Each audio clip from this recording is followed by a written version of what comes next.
yangu buseninda na ngula chilo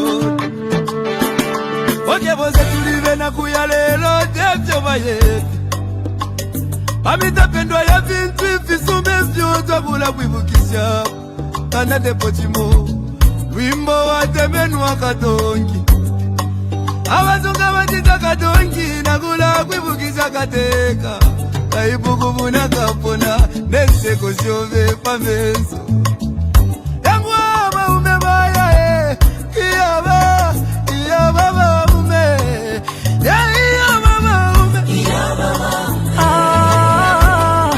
kateka wabantu iyaba maume twakulira lelo twakulira shika kukonke milimo shove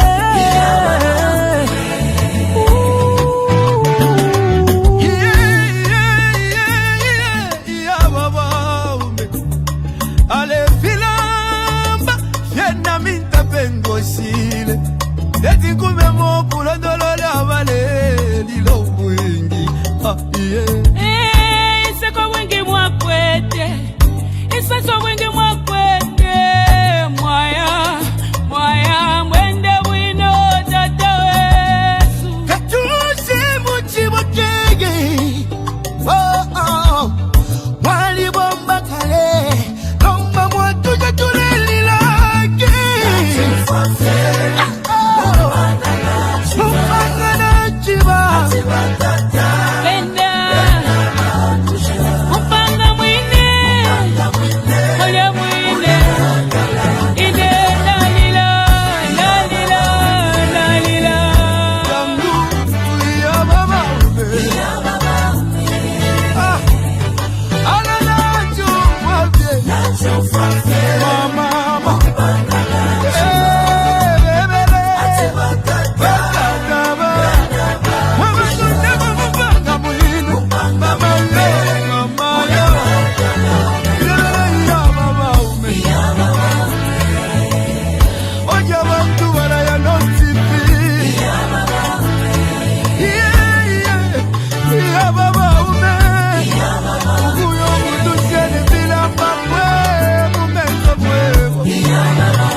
And so, to the health and vitality of every son and daughter of the African soil. Cheers. Cheers.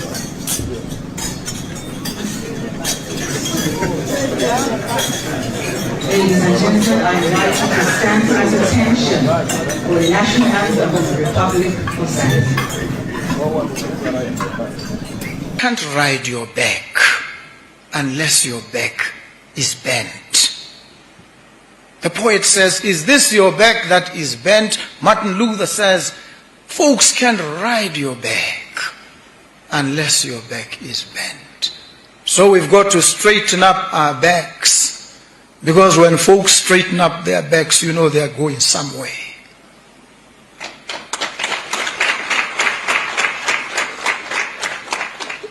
And so we were here today to begin to strengthen up the first few faltering steps in the direction of building a buoyant, a resilient, a united, a proud Africa.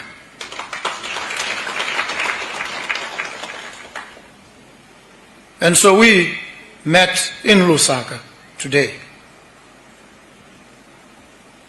to reaffirm, to deepen, to broaden a relationship between Botswana and Zambia. a relationship that must translate into concrete deliverables, that must transform the lives and livelihoods of the multitudes in our countries. A relationship that must serve as an exemplar for the rest of the continent. Call on the rest of Africa to straighten up our backs. And this relationship must endure. It must carry and sustain not just Botswana and Zambia. It must ripple far and wide and cover the rest of the African continent. And so at this point, ladies and gentlemen, let me humbly request you to straighten up your backs and rise to your feet.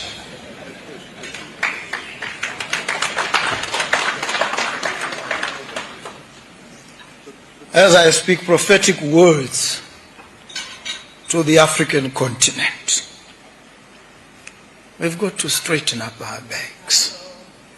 Folks can't ride our backs unless our backs are bent. We've got to straighten up our backs. And so, to the straighten up of our backs as Africans, to the reassertion of our pride, our unity, a deepening of the ties that bind us, to the health and vitality of every son and daughter of the African soil. Cheers.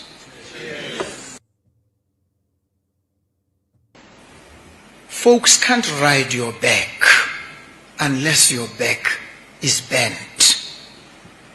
The poet says, is this your back that is bent? Martin Luther says, folks can't ride your back unless your back is bent. So we've got to straighten up our backs, because when folks straighten up their backs, you know they're going somewhere.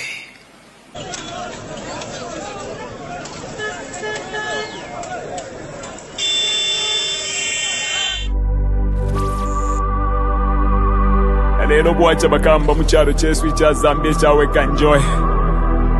Abantu baafo bakamba kule munfumbwe. More than 20 people balebe pati ni babiri. Bagamba.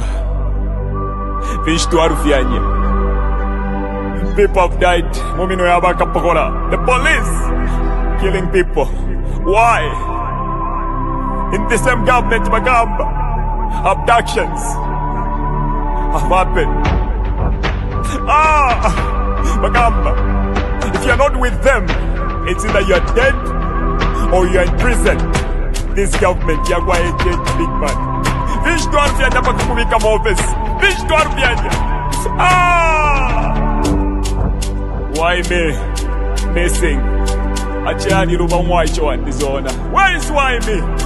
HH, tell us with your government, where is why me? Give us why me. Justice for why me, big man. Wachila mo HH. Wala tupwisha bega kutupwisha bagamba. Katwale kya kulanda big man. You think? Maana watata. Sambe tuwasevana. Bagamba. Wanesa tuwa kweni. Mujala chetu. It's ya Zambia. Tuamona mwempwa. Bagao. Tuamona mwempwa. Nama abductions bagao. Ubuteko tualeta. Wadulete lama. Amazala mush. No you can take her. Kola ipompa today. No you can take her. Apa nomba bane. Mufulo pa mufulo. Mufulo pa mufulo. Wakuvota bane. Mufulo pa mufulo. Mufulo pa mufulo. Wakufuatika. Mufulo pa mufulo. Mufulo pa mufulo. Wakufuatika fuatika. Mufulo pa mufulo. Mufulo pa mufulo. Wenyu taya kwa kwe. Mufulo pa mufulo. Mufulo pa mufulo. Aikona man. Mufulo pa mufulo. ita yako mufulo pa mufulo, mufulo pa mufulo, yakuliati kwenyu kwenyu, mufulo pa mufulo, mufulo pa mufulo. Mayona batata, ba mayona batata, ba youthi, tyentuisuli amenso, tyentuisuli amenso. Batu sendela nomba batu ipaila na hope Yesu, endika chagwa lungu watu bela tinani mkwatila plan B. Nomba tu alishiba plan B aba mmino ya kualesa. Bantu banga abala fa mucharo chesu cha Zambia. Nibanga bantu abala ba abducted mucharo chesu cha Zambia. Bambire kuli jeje banda. Nibanga bantu abala ba prison. Abena chitotela chilangwa. Bonze baba prison netunguru shina shimbi na shimbi. Muli one government ya kwa HH. Abantu naba fa mweleza. Aikata nomba baikata na kuyetika chakwa lungu watu kwa tile plan B. Apa kubo vya vya mufulo big man, mufulo pa mufulo, bila vina matzendela etika chakwa. Apa no pa bane, mufulo pa mufulo, mufulo pa mufulo. Wakuvota bane, mufulo pa mufulo, mufulo pa mufulo. Wakufuatika, mufulo pa mufulo, mufulo pa mufulo. Wakufuatika, fuatika, mufulo pa mufulo, mufulo pa mufulo. Kwenyu kaya kwa kwe, mufulo pa mufulo, mufulo pa mufulo. Aikona man, mufulo pa mufulo, mufulo pa mufulo. Ita yako mufulo pa mufulo, mufulo pa mufulo. Yakuliati kwenyu kwenyu, mufulo pa mufulo, mufulo pa mufulo.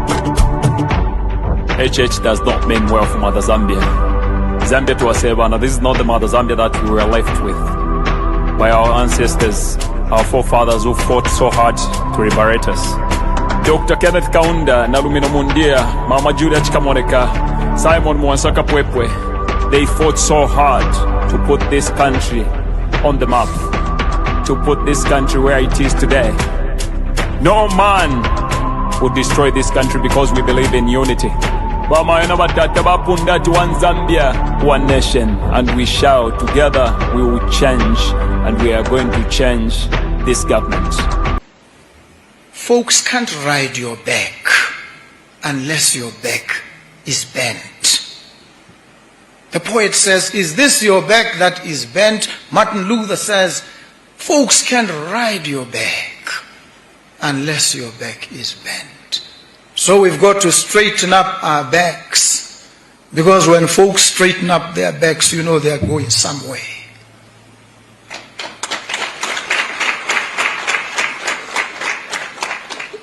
And so we were here today to begin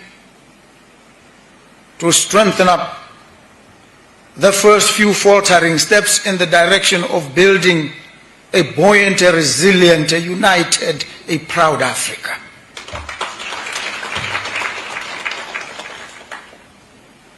And so we met in Lusaka today to reaffirm, to deepen, to broaden a relationship between Botswana and Zambia.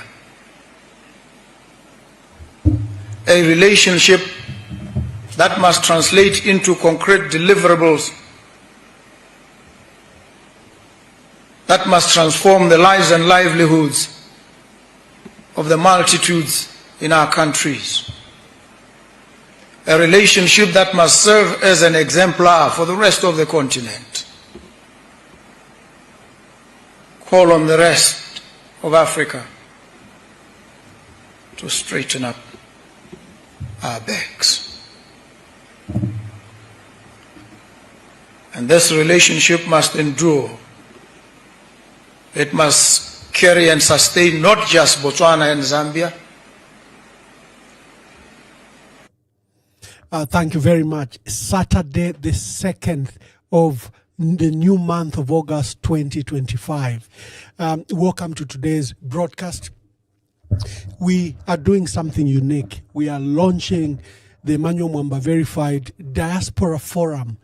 You know, since coming here, it has put me back to the 8 years I was in foreign service, when I was 4 years in South Africa and the other years in Ethiopia. And I just learned that the number of Zambians, very qualified, very dedicated to our country, that are serving various institutions, government, multilateral institutions across the world, companies are so many, and the country doesn't even know about them. I want to harness them. I want to bring them to you, the Zambians. You begin to know them. So every Saturday, we'll be hosting the EMV, Emmanuel Mwamba Verified Diaspora Forum, in which these leaders, will host a panel of discussion. We'll pick a topic, whether it's about mining, whether it's about agriculture, and they give us ideas and experiences from where they are saving. And we interrogate what has gone wrong in Zambia in the last 61 years. What have we done wrong? What have we done right? How can we build? How can we turn around this country to be literally a first world? If you look at Singapore, China, South Korea, they've turned their countries in a period of their own lifetime from poor, agriculture-based rural economies to first world industrialized countries. How did they do it in a period of 30, 40 years? If our parents missed it, maybe there's an opportunity for us to turn that page and turn around. And I'm creating the Diaspora Forum every Saturday. We'll be having these discussions. We'll pick the various experts that are serving. The names are very distinguished, that are in UK, in Sweden, in Finland, in China, in South Korea, that are in Canada, that are here in the US, Brazil. There's someone who called me from Argentina. All of those should come to a panel, open a discussion, and you interact with them as Zambians. So that's what we are doing today. And to help me inaugurate the first Diaspora Forum is Professor Kasonso. I've hosted him before here, and you have seen him here. Professor, good day and welcome to today's program. Thank you, sir. Thank you, sir. It's a pleasure to see you again. I have missed you tremendously. You've been missing in action, but I'm glad that you are here, and you'll be helping me co-host this Diaspora Forum. What do you think of the idea? The idea is fabulous. It's a very excellent idea, because you see, that's what I keep on speaking about, that, when you ascend, for example, to the position of president, you cannot govern with woman equity. You have to have teams of experts. And I've proposed the idea of advisory councils for every major field of our country. That includes experts who are at home, who don't have an opportunity to get a visa, go to another country, and those who got a visa, so that we can put together the collective wisdom of our forefathers. So I'm very mesmerized by the idea, and I'll support it. I'll support it with all my fiber. I'll support it. Yeah, wonderful, Professor. Today is very casual. The idea is just to sell the idea to the people of Zambia that there's a forum every Saturday where various members of the diaspora community, they could be engineers, they could be technicians, they could be professors like you, they could be doing ordinary work. We'll allow them to come here and, interact with the people of Zambia and just share their experiences and what we can do better for our country in the next 60 years. Because the last 60 years, the strides were there, but they've not made us. In fact, they've moved us from a poor country, a wealthy country we were at independence. We're far richer than China, GDP per capita, than Singapore, than South Korea. But these countries are in the first world, and we've been relegated to be, one of the sixth poorest countries in the world. We're also one of the sixth most unequal country in the world. So how did we lose it? What went wrong? Maybe just give a synopsis before we discuss the current issues that I want to bring. But just discuss a synopsis. What do you think we've done wrong in the last 60 years? First of all, where we missed it.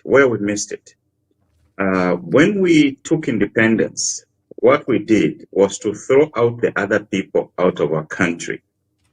We didn't need to do that. We needed to incorporate those people into our development and learn the skills and harness the skills from them. We made a mistake by throwing them out of the country completely. The campaign at independence was based Muisa. So I think it was an emotional decision. We expelled skills. Yes, it had a mistake. It had a mistake, number one. What we needed was to try to live as a human race. Because we've always been Christian, even when Zambia was not declared a Christian nation. We've always been Christian. So what we needed to do is to live with them. And then you see what the world has become. It has become a global village. So if we had that at the beginning, we would have probably sustained the wealth of the nation. We would have probably sustained the wealth of the nation. I know there was bitterness because those people were persecuting people, they were mistreating people, they weren't doing things right.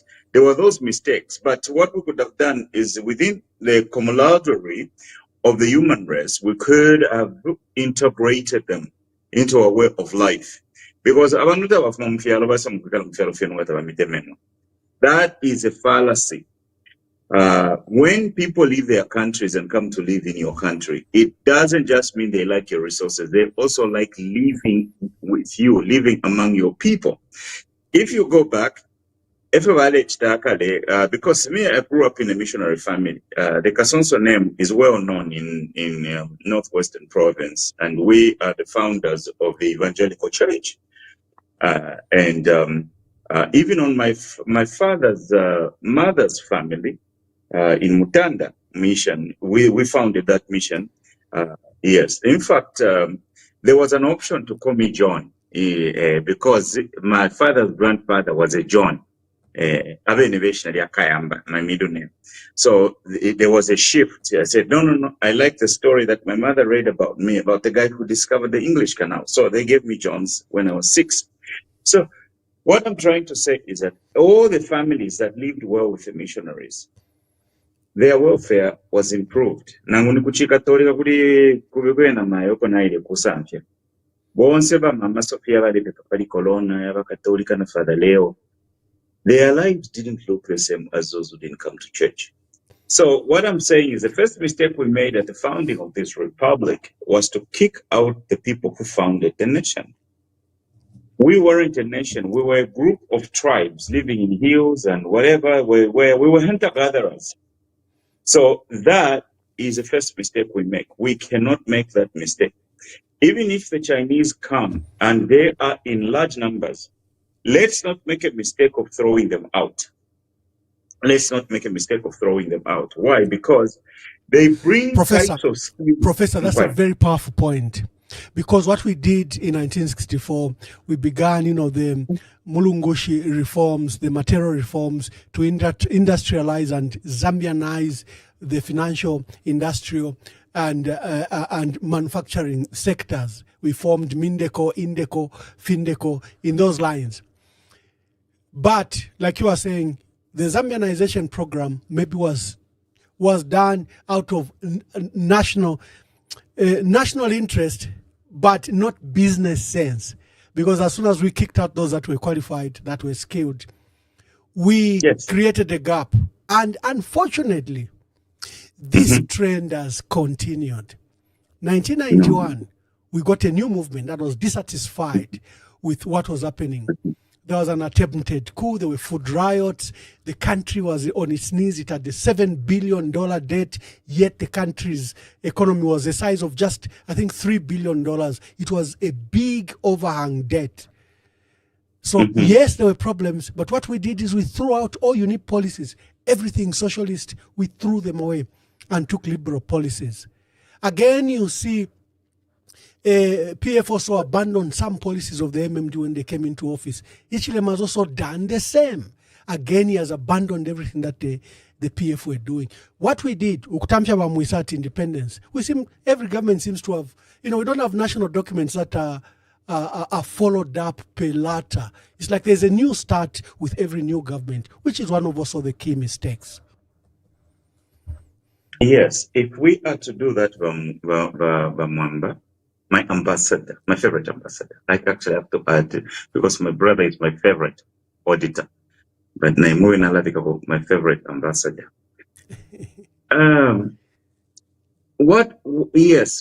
We don't need to throw out people. We are living in a global economy. Part of my sentiment comes from the scriptures. The earth is the Lord's and its fullness thereof.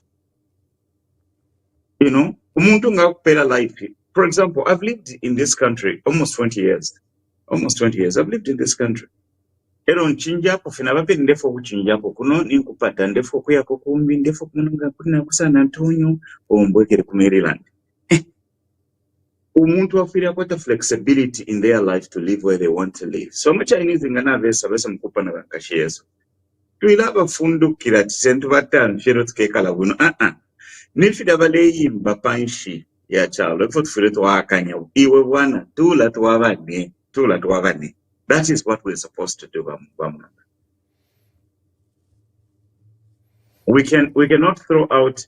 Yeah, so that was the first mistake. We threw out the people who had the technical know-how. Yes. So we can throw out the people who are bringing in a different technical know-how. And we also have to be able to live in the global economy with a lot of humility. You know, we have to be humble. Our forefathers at independence, they were great people. They had great hearts, but they were offsprings of hunter-gatherers. They did not have the skills for industry for you to Zambianize. They did not have the understanding of how the global economy works. And that is the problem we still continue to have today. The understanding of the global economy is very, very low. Even in government structures, they don't know how the global economy works.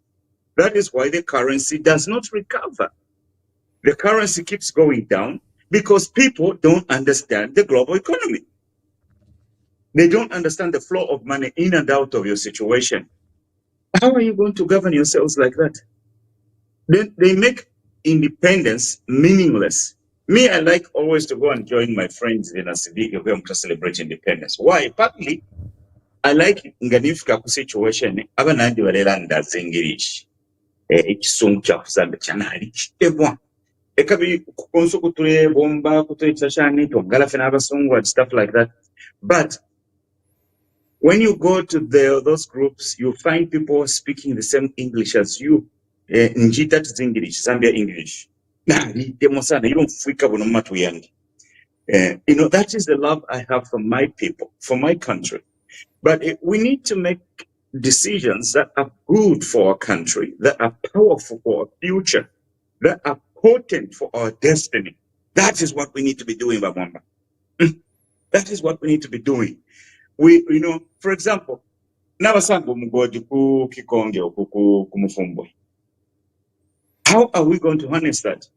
My thinking is we ought to have policymakers in the mining industry.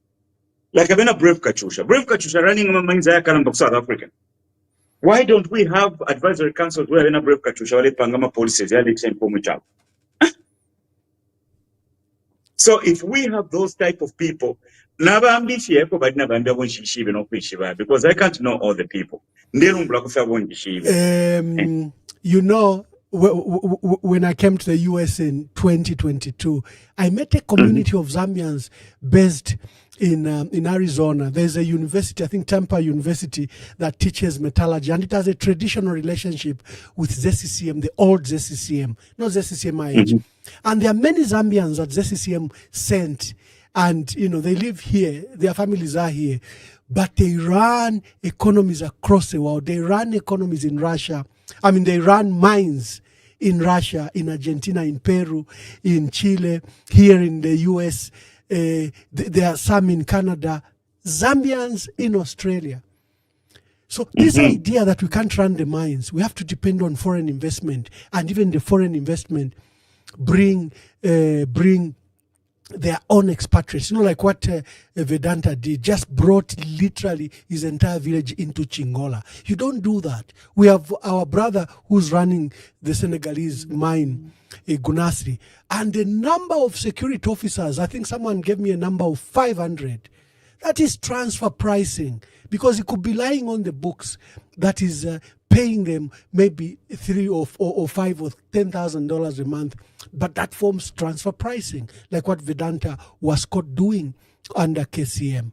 Should we have guards from a foreign, from Senegal, manning an emerald mine in Kitwe, in Lufwanyama.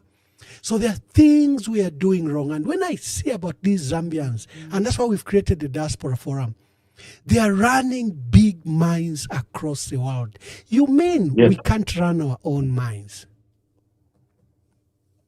We can run our own mines. Basambirye nabo mining kuno. Bamba nokuchita mining mu America. Kwali kuchita mining mu America. Fyaume. So we need to have these advisory councils that are creating policies. How can we do this? Not nga mwaisana ka 10 point akakumirembera kakopolola. No. You have to have the thinking group, the brain tankers. This country has got children. Inena inendi munono fe na chepa. Mwaisha na ntuwa nikana PhD yangine. Nairemba na pusha na ufita na fionse. Eno na perecha umechina Zambia from Eastern Province. Change the edit, just few more mistakes. Now it should be submitted once, ya pasa no pasa. But we've got people in this country. But we have to be able to use them. But people's time is worth money. It's okay to pay them. Let's not just be concerned or interested in paying foreign people.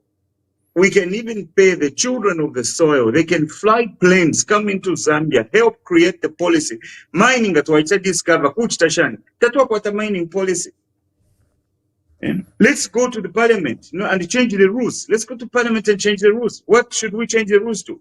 Nobody in Zambia should be able to have more than 50% shares.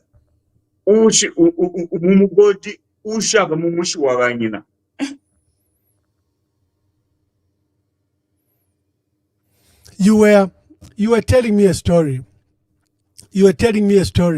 That where is it Kalumbila? Where Kalumbila is? Kwadi lubanze ko mwale yangarila. Is it Kalumbila? Which mine was that? Eko twale tera chidunu kuloko shenda. And now your family, your ancestral village, your graves have been displaced by mining. And then there is no recourse or benefit to the area. To the local people. The local people have gotten nothing out of it. How can you do that in your own country? Therefore mining it to America. Muma Indian tribes munga bachamu discover na muni oil na shano. Those are got funding coming from that enterprise, improving their colleges, their school system, muliamu in a local area. Yes, the benefits go to the entire United States. We understand that. But the local area doesn't get left out. If you chitika na nguni kukansanshi, na nguni kushani uko, ero no konge na koko, baile ipaira kofia abantu. That is not the way we are supposed to function.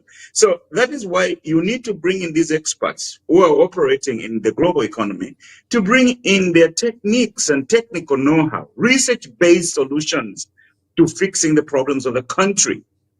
That is the way the country should be run. That's the way the country should be controlled.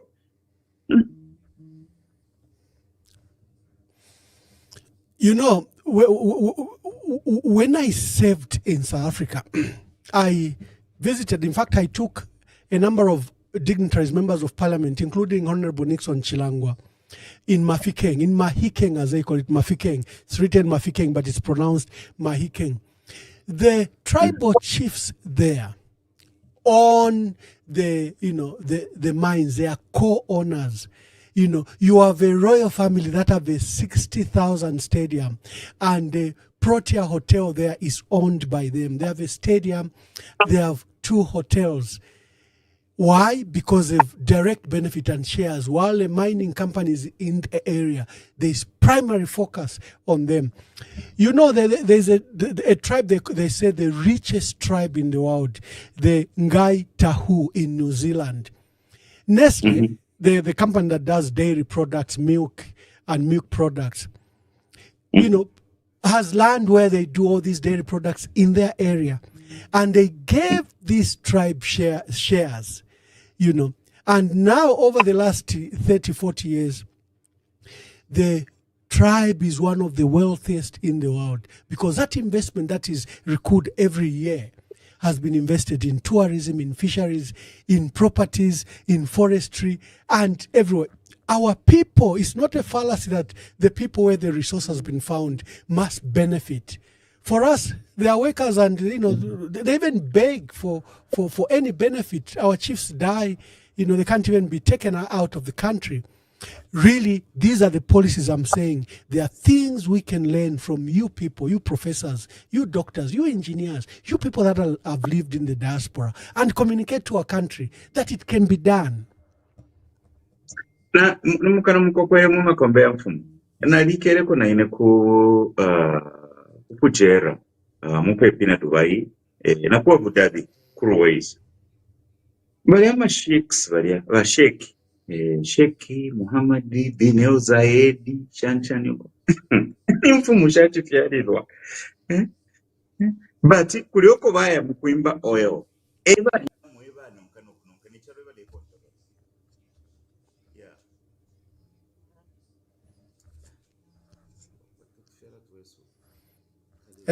did I lose you there? Did you mute yourself? Or people are calling you? Please don't call Professor Kasonso. Don't call him. You're disturbing his phone. Sorry, but to me na phone. If you're there, bamuleke Professor Wandi. Alipa phone wela tumama message na ma phone. Mwanisho wantu efyo babo. Na banikalipira bayama Mwamba. Ala muleke okutumama phone. Thank you. So nataraye bati abama sheki aba. Sheki Bill Zaedi, Sheki Shanuko Shalaima. All they have are kingdoms where oil was discovered. And that's what they live off of. Yes, we have to spread the wealth to go to the entire country. But we can't do that unless we have the evidence of putting that wealth to the people where the wealth is coming from. That is one of the primary principles of economic development in the 21st century.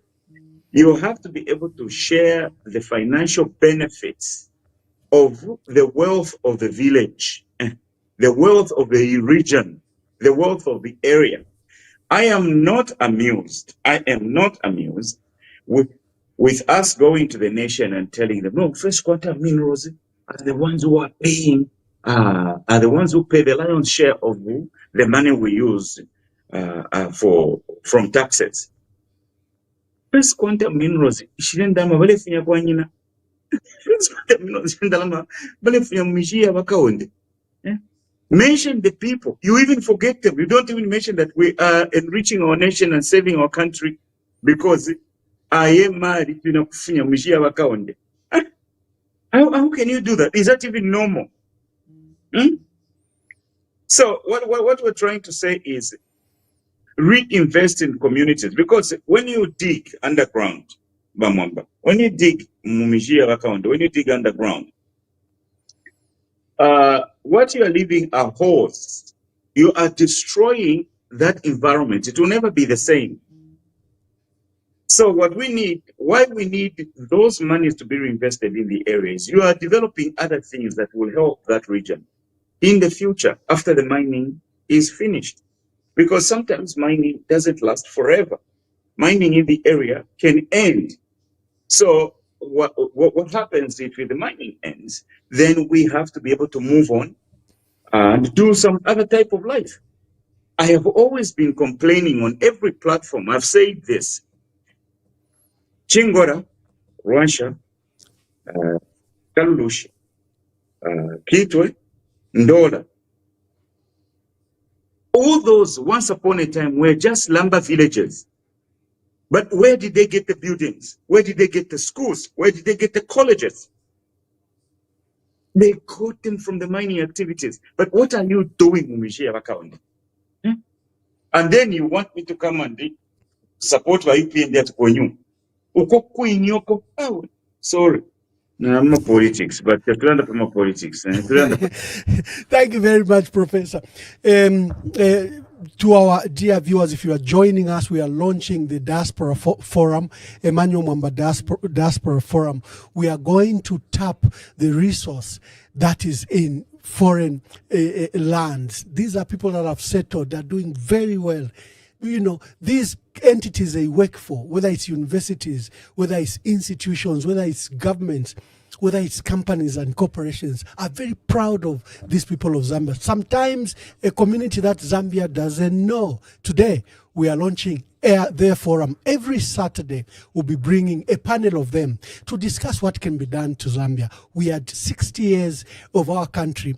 I think it's a missed opportunity. There are various mistakes and blunders we did, and we appear to be repeating them in the next 60 years, because now it's 61. No, this has to come to an end. And for me, I'm tapping on the resource that's in the diaspora. So look forward to the Saturday segment of the Emmanuel Mwamba Verified, because it will be the diaspora.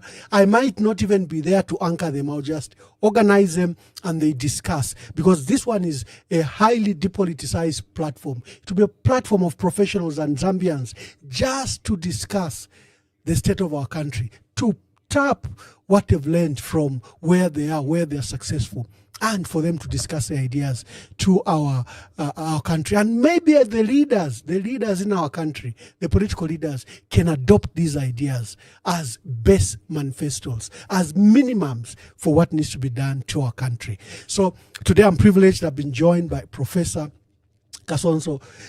Jones Kasonso has a very distinguished CV. You need 6 pages to read it, and is a proud son here in the United States for the last 20 years that he has lived in, and he's co-hosting with me.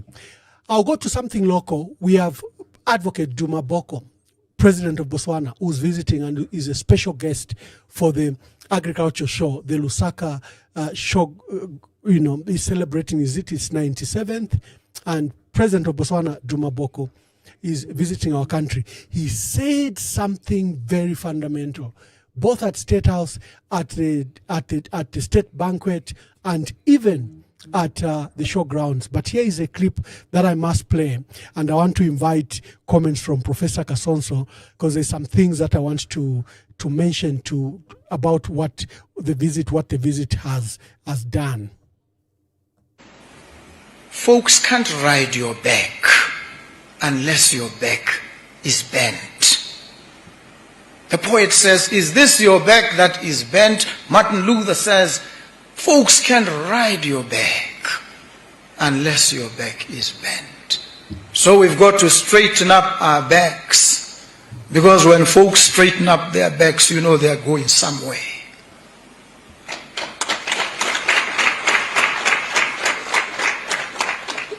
And so we were here today to begin to strengthen up the first few faltering steps in the direction of building a buoyant, a resilient, a united, a proud Africa.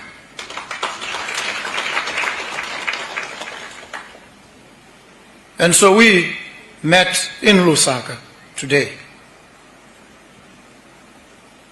to reaffirm, to deepen, to broaden a relationship between Botswana and Zambia. A relationship that must translate into concrete deliverables, that must transform the lives and livelihoods of the multitudes in our countries. A relationship that must serve as an exemplar for the rest of the continent. Call on the rest of Africa to straighten up our backs. And this relationship must endure. It must carry and sustain not just Botswana and Zambia. It must ripple far and wide and cover the rest of the African continent. And so at this point, ladies and gentlemen, let me humbly request you to straighten up your backs and rise to your feet. So, Professor, during the visit of Advocate Duma Boko, President of Botswana, Zambia and Botswana have signed what is called the Binational Commission. Let me just say a few things here. When I was posted to South Africa as Zambia's High Commissioner, I found there were no formal state-to-state relations. Yet we had been in South Africa since 1994. There were various attempts by previous ambassadors to set up this formal state-to-state relationship. There was none. So there's what is called a joint permanent commission. This is a JPC. Usually you hear JPC. The JPC is for countries, your neighboring states. It's chaired by either the Minister of Defense or Minister of Foreign Affairs, depending on the matter they are meeting on. Then you can even have regional ones where like Copperbelt can meet, for example, Katanga province. So that's called the Joint Permanent Commission. Then there is what is called the Joint Commission of Cooperation, JCC. This is, again, state-to-state relations with your non-neighboring states, JCC. JPC, JCC. So we didn't have the JCC with Zambia. So I said, but South Africa is our largest trading bilateral partner other than China. China is just copper and cobalt we take. But South Africa, the shopping malls, the goods and services are big. They range over to $3 to $4 billion a year. Yet there were no formal mechanisms to resolve trade disputes, to resolve issues of, for example, crime. If you want to extradite people, there were no formal mechanisms to resolve the crisis. So I began, when they gave me a briefing, the staff were very professional. They gave me a briefing and they said, Ambassador, this has been P1 since 1994. It's priority number one. Aona disempela. Naya ku State House. Naya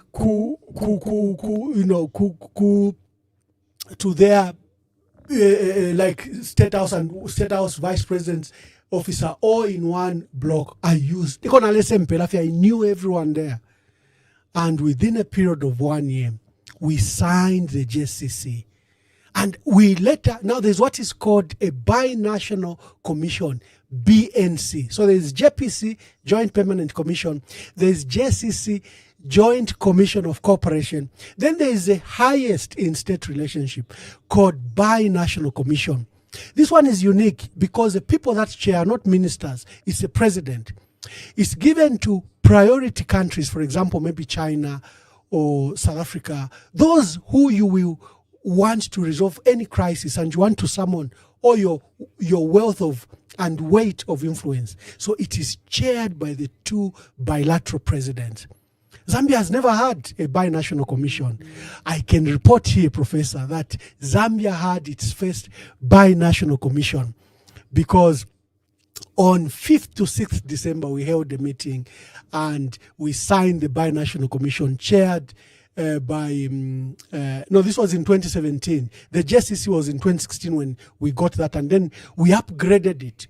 And President Cyril Ramaphosa and President Edgar Lungu chaired the BNC. So this is a big milestone.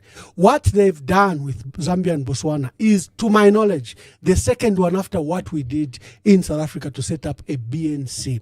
I just needed to do some basic diplomatic lessons there. That's a milestone that was done. Because this meeting is chaired by two presidents. It's easier for the two presidents, even in that meeting, to order their ministers. Why is there a bottleneck at the border? Why is there this issue? For example, with DRC, you cannot have 21 kilometers of trucks waiting for 4-5 days. That's a huge cost to business. There you shouldn't have a JPC. You should have a BNC. So that when the presidents sit, whether they are sitting in Kinshasa, Lusaka, or Chilabombwe, they resolve every outstanding issue. If you're making it a single border, if 24-hour non-stop border, you make that decision there and then. A JPC there can't work because of the huge volume of traffic and trade between the two states. So Duma and President Hakainde Hichilema achieved that today, and I needed to remind even myself what a great milestone we had achieved with my team in South Africa when I was there. Do you have any comments on this before I go to the next matter? One of the reasons why I enjoy coming on this show, and I'm the deputy co-chair here, is because of your understanding of the intricacies of government. I am always very impressed with that part of your life, And I'm happy here to come and both share what I know, also come away with some things I can learn. Congratulations for what you did between Zambia and South Africa. And you did it with a bigger economy and a bigger country. You know, they have done it with a smaller country and a smaller economy. You know, much and Botswana is a very small economy, and you know, it has a smaller population. But there are things we can learn from them.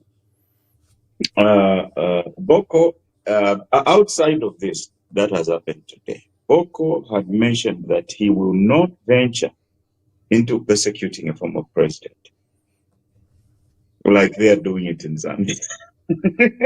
So, and Boko is very popular in the African diaspora. Yeah, so he's a very interesting character, but most of what he spoke about, I felt that was much more rhetoric than substantive exchange. What are we taking to Botswana? What is Botswana bringing to Zambia? You know, Prof, when he referred to that fox, you know, should not ride our back unless our back is bent, I find that very, very key, because people think foreign investors will develop our country. They can come in our country and they can develop our country. And then we bend so much backwards. There's a matter that I want us to discuss before we open phone lines. Yeah, that is what... Because what Boko is doing is demanding marketing rights of Diamond from De Beers. He's demanding shareholding to be increased. He's demanding minimum additional value. While Msokotwane is saying you should export raw ore to, you know, and tax-free. Boko is saying you cannot export without adding value. No diamonds will leave Botswana without adding value. That means you are retaining jobs, you are retaining value, and your taxes will be far higher than on raw materials. What Msokotwane has done is literally criminal. Because, you know, when you export the concentrates in that fashion, you are exporting, number one, jobs, because you are denying the opportunity of smelting companies or smelting facilities to process that copper. And we have a lot of smelters in Solwezi, we have smelters in Kitwe and Chingola. We have smelters. Number two, you are losing big value, because on concentrates, they'll pay minimal taxes. And you're hiding gold, cobalt, and other minerals if you don't process it. So this concession that Msokotwane has done, I can say is literally criminal. So I attributed to Boko's statement that they'll only ride our back because we've bent over, meaning because you've given them. If you stand up to them, they'll not ride your back. I think it's in that context that I was saying. Oh, thank you so much for clarifying that point. And I understand what you mean. There's a colleague of mine from London. He too is an accountant. Doesn't teach, he works in the office. And he and I were once on a show where we always used to refer to Botswana, the 50-50 equity. We have to be able to increase the equity of the people in our own minerals. Yeah, so, and also my complaint, of course, yeah, but he is somewhere totally lawsy related and stuff like that. So he's a cousin of some sort from the perspective of my father's family. We can't work with those type of policies. The world in which Zambia could work with those type of policies is not here. Because when they are talking about GDP, they are looking at the productive capacity of the nation, but the actual cash that we are getting from the GDP is very low. So the country is not going anywhere. And at the middle of the in the middle of the year, they are coming back to demand a supplemental budget, and a big portion of that is to increase the borrowing rights of the government. So they are totally lost. It's like trying to run the economy based on theories that are in textbooks that are no longer in print, and lack of courage So when he says we are bending over to the people, they can't ride our backs and bending over to people, there is a point, because Botswana is an example. Botswana is how we can improve our conditions based on the agreements we have. I have proposed, Ramon, I have proposed that what we need to do in the Zambia is to restructure the economy, reorganize our financial base, reinvigorate our wealth creation capacity at personal level, firm level, and country level, so that our people Professor, can pick I more of love what that. they're Just earning. repeat that for the sake of the viewers. You speak to it naturally. Those are very powerful points. Yes, what we do need to do in our country is to restructure the economy, reorganize our financial base, reinvigorate our wealth creation capacity, so that reorganize our wealth creation capacity at personal level, firm level, and country level, so that our people can keep more of what we are earning from the global economy. There is no way we are going to develop if we don't do that. So what we need to do is to keep more of what we are earning, whether at personal level. We have to ask ourselves, this contract we're signing with this company, are our people going to keep more of what they're earning? Restructuring our economy just means if you much land equity based at firm level, increase the equity for the nation, increase the equity for the people. At personal level, don't tax the people too much. At country level, mule fokotelamu wana ngalesendo mukuba pitula twabani. But tatukwete courageous leadership ya kuchitefu mwebantu tomba chalo chala kwisa. But it's unless we fix those bottlenecks, it's unless we fix those problems, that we can be able to improve the people's conditions. When you are coming back in the middle of the year, you want to add billions of dollars in terms of borrowings to the budget. It just means that your estimates are not good enough. So you have to scrutinize the skills of those people who are working in the economics office. How many accountants are there? Because the budget is an accounting document. You can't run a budget without accountants. The budget is not an economist document, it's an accounting document. So what type of accountants do you have serving there who are preparing those estimates and projections? So it goes in many different directions. Also, we have to look at our trading agreements. For example, we send over $2 billion to the Middle East for oil, but we don't take anything there. Can we find something there that they'll need from Zambia so that we can grow back at least $1 billion back? That is the money we're going to use to send to people to free education. They are talking free education. Do the kids have computers? Do the kids have internet in the schools? Are the kids using techniques that they are going to find in the global economy in the 21st century? So mwasa sanga tibali bapera free education ya 19 posokulu. Nchimoja tibali tsakikia bupo. Thank you. We'll be inviting callers. Let me just make these 3 announcements. There was a rumor yesterday that Honorable Nixon Chilanga, something had happened to him, and I did a notice, and I did a notice to the media that Honorable Nixon Chilanga is okay. He suffered a bout of, we don't know whether it was typhoid, whether it was diarrhea, but whatever it was, he was treated and he's very well, and our leaders in Kabwe took time to go and see him. There is a person of worry who we should worry about, former Kawambwa Council Chairperson Kalumba Chifumbe. Before he was sent to prison, he had a cardiac condition, he has a heart condition, and it has since deteriorated rapidly. So if there's anyone we should worry about, it is Kalumba Chikonde, the former Kawambwa Council Chairperson. These men are in prison, and the courts have refused to grant them bail pending appeal. There's a pattern. where there's been this new development where all these people that are convicted have been denied bail pending appeal.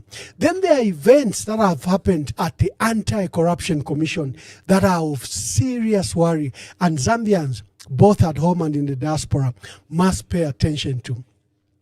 So the SEC board, headed by former Supreme Court Judge Evans Hamaundu, held a meeting at the Radisson Blue, a breakfast meeting for the media and some stakeholders to interact. And I think the new board wants to bring a new vision and to restore credibility to this started image of the Anti-Corruption Commission. But what emerged is totally the opposite. Let me illustrate.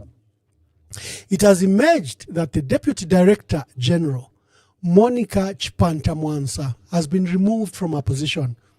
You will remember that when Mwenye Musa Mwenye and Dr. O'Brien Kaba had that very serious issue where Dr. O'Brien Kaba issued a statement that there was institutional corruption at state chambers, the DPP, the Attorney General, and the SEC. And he said President Hakainde Hichilema was not capable of fighting corruption. He had lost it because the very tools that should fight corruption were they themselves engaged in high-level acts of corruption. In state compensations, remember they've rewarded over 47 million kwacha to UPND cadres that were arrested in the previous government. So when Tom Shamakamba moved, there's a young lady who people just saw from nowhere. I don't know if I have a picture here. Monica Mwansa Chipanta. In her briefing, she disclosed that she was investigating 5 ministers, 5 cabinet ministers, and 1 provincial ministers. We learned of the other senior government officials, such as Tabo Kawana and Miuna Mwanakampwe, PSs at Information and Media and Central Province. We learned that there were investigations against the deputy army commander at the time, who's now army commander, Lieutenant General Chongo Ziele. Of course, you remember the crisis. President Hakainde Hichilema dissolved that board. Tom Shamakamba resigned, and he appointed the new board headed by Supreme Court Judge Evans Hamaundu. There's Kaumbu Mwandela as deputy. Jack Kalala, remember he was ZMBC board chair and he used to be at State House under President Mwanawasa, was also taken there. Then there's an academic, Nalucha Ziwe, who were appointed in the board. A lot of people, including me, had issues with the retired judge because the corruption allegations against him at the joint, not the joint because I was talking about joint, at the Judicial Complaints Commission had not been distinguished. And there were also reports at the SEC against the corruption allegations against this judge. But now is the chair of the Anti-Corruption Commission.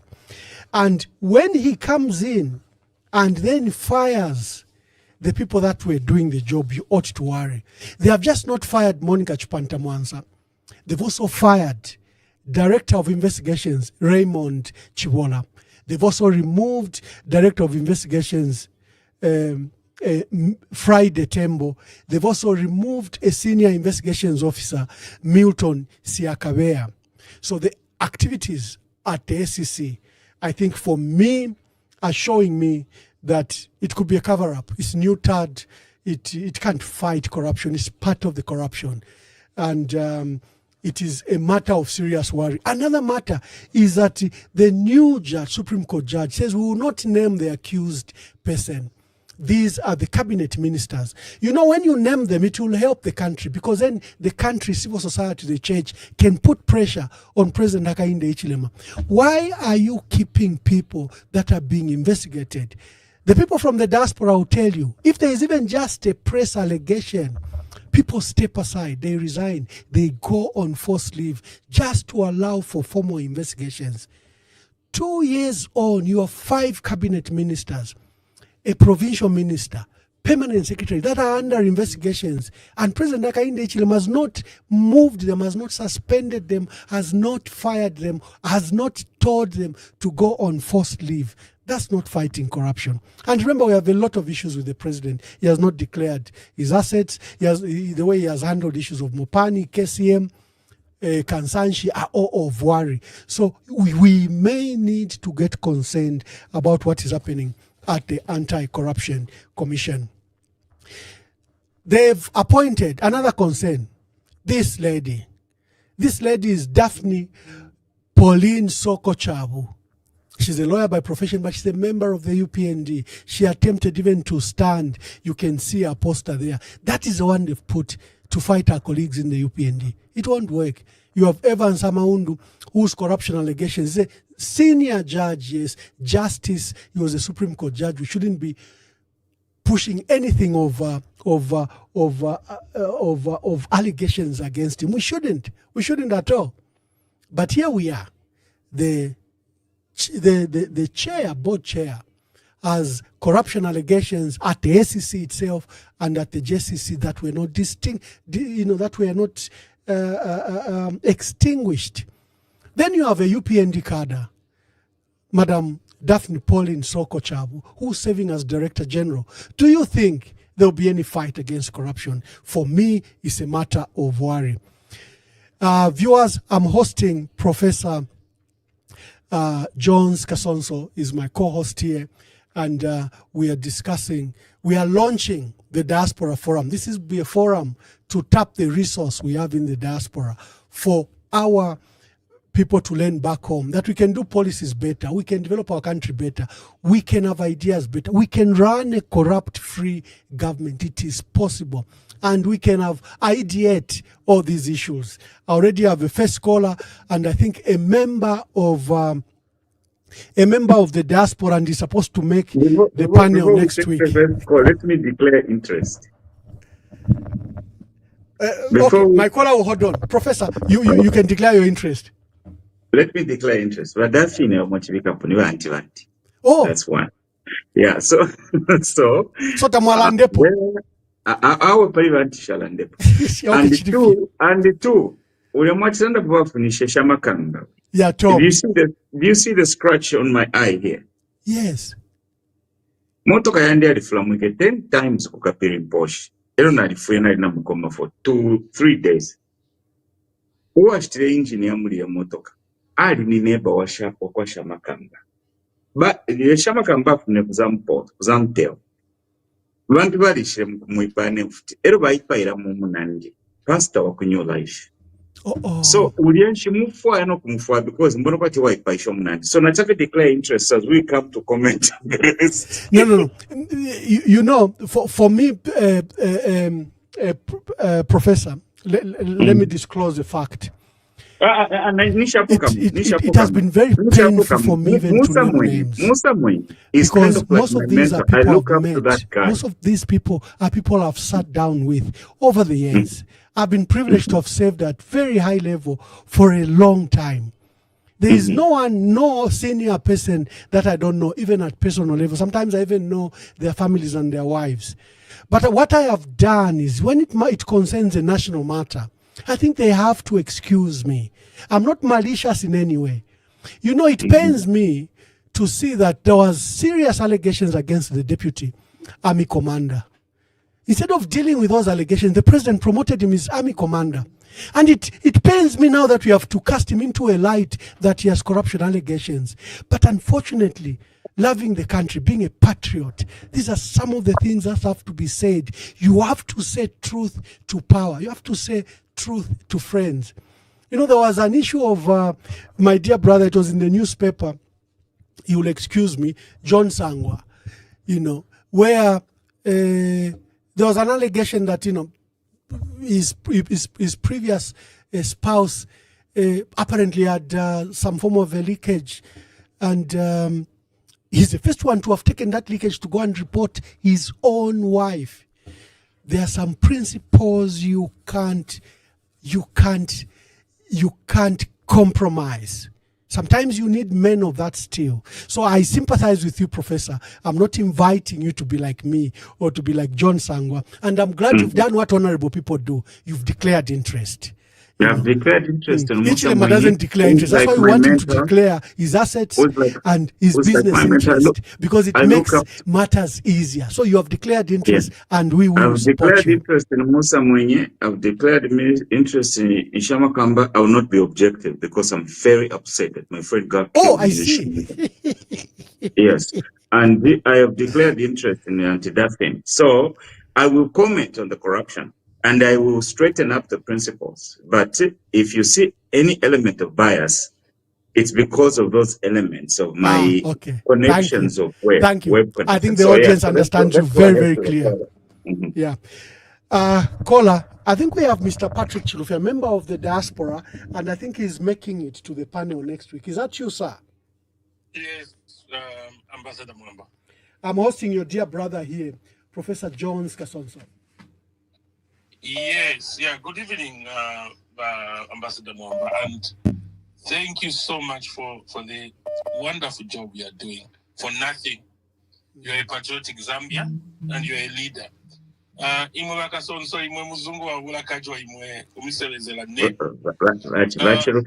always have to look at the screen. Look at the screen, there's a Ambassador, we fought in the trenches to put HH where he is. And he promised us that the diaspora will be the 11th province. He's never spoken about that. And I heard you saying HH declaring assets. He can't, because he's not a leader, because corruption is a symptom of poor leadership. And HH is supposed to set a tone. By declaring his assets, he's setting a tone to fight corruption. So he can't do it. Yeah. But the point I'm trying, let me make, Mwamba, give me 2 minutes. Very important points I want to make, and I'll be very quick. I'll just be going one point by point. I've written them down about what Wakasonso has said. And Wakasonso and I, we were running a program on Bakwetu TV. I was hosting him. It was only business program on Bakwetu. And we kept on talking about the Diaspora Advisory Council. And we kept on talking about Zambians benefiting their God-given minerals. And we always spoke about 50-50 Botswana, which I will talk about here in one of my points. And this issue, I even raised it to one of the meetings we had with the president, on I think it was Zoom, But let me just raise some points. I'll be very quick, for the sake of the viewers. I'm not trying to be greedy, but I'll be very, very quick. So Bakasonso is right. We shouldn't have chased that's one of the first blunders we made. We shouldn't have chased the British expats. Mwamba, our civil service was so professional, but we chased these white people so quickly that we messed up everything. No nation has developed without a professional, autonomous civil service. And the other point is Botswana. On the other hand, they allowed the white people to remain, and then they started sending the Swanas to study abroad. And then when they were coming, they were now telling the white people, you have to understand this. You have to understand Emmanuel Mwamba, who came to study from the US. You have to understand Kasonso, who came to study from South Africa. And we are giving you 5 years. So once all the Swanas were able to do the jobs of the white people, now that was around 75, 80, from 65. That's when white people started leaving. That's what we should have done. And then the other thing Botswana did very well is from the word go, they took the pragmatic approach to leadership. The Swanas were patriotic. They had put national interest before any other interest. The first thing they did was to institute a comprehensive anti-corruption commission, which we didn't do. Instead we had a code which wasn't the law. That was wrong. The other thing Botswana did was the right to equality. Botswana respected they leveraged the power of diversity and inclusion. We don't even have now the right to equality in Zambia up to now. You know, I've spoken to John Sangwa, and John Sangwa, he says, yes, you are right, my brother. In all countries, including Botswana, South Africa, they've got an anti-discrimination law. You know, like what is happening in our country, HH appointing people from one tribe or from one region. If it was in South Africa or in the UK, Botswana, you can go to court and challenge the government because there is a law. In the UK, it's called Equality Act. You know, in South Africa, it's called Racial Relations Act. Even America, it's even in their constitution, right to equality. That was a mistake. Then another thing we made a mistake was nationalization. Kaunda started very well. 1969, he took 51%. And he didn't take it by force. He got a bond from London for 8 years. That was fantastic. We should have continued with that until maybe the 90s, when we had Zambians now who could properly run the mines and then take it over and buy it over. But nationalization, it was so quick. Zambianization was so quick. We made a mistake. Then minerals, Mwamba. Botswana, from the word go, they told the beers 50-50. We bring the minerals on the table, you bring the cash and the expertise. At that time, they said 50% of the sales of diamonds should come to Botswana. That's why the Pula is very strong and they've got a lot of money. I worked in South Africa for Castro, BP, big companies, British companies. I was privy to the money that was transferred every year to the UK in form of dividends. But no cash sales. Companies in Zambia now, ShopRite and them, they repatriate sales every day. We never repatriated any sale. What we repatriated was dividends. Why are we allowing money to go out of the country? And FIC has been picking up that, but Musokotwane doesn't do anything. We give recruitive tax incentives to people who are stealing from us, who are making a lot of money. Tax evasion, tax avoidance, transfer pricing. Another mistake we made, Mwamba, was one-party state. Every president of Zambia who wants to know why we have got a problem, they need to go back to 15th of December 1973. Then another issue, Mwamba, is dependence on copper. Mwamba, in 1973 or so, 1969 or so, Kaunda instituted a commission of inquiry. Then there were white people there. It was called I think 65. It was called the Steering Commission. It's STEERING. You can Google it. You'll find it. The Steering Commission went back to Kaunda and told Kaunda that this dependence on copper is going to put us in trouble. What you need to do is create a sovereign wealth fund. And that becomes a vehicle through which Zambia is going to invest locally and abroad. And that sovereign wealth fund is going to act as a buffer in case of a disaster or in case of calamity. Kaunda didn't want to listen and he threw the Steering Commission recommendations away. Not long ago, we had the oil disaster in the Middle East. Not long ago, the copper prices went down. The production went down. If we had a sovereign wealth fund, Zambia wouldn't have crashed the way we crashed. You know?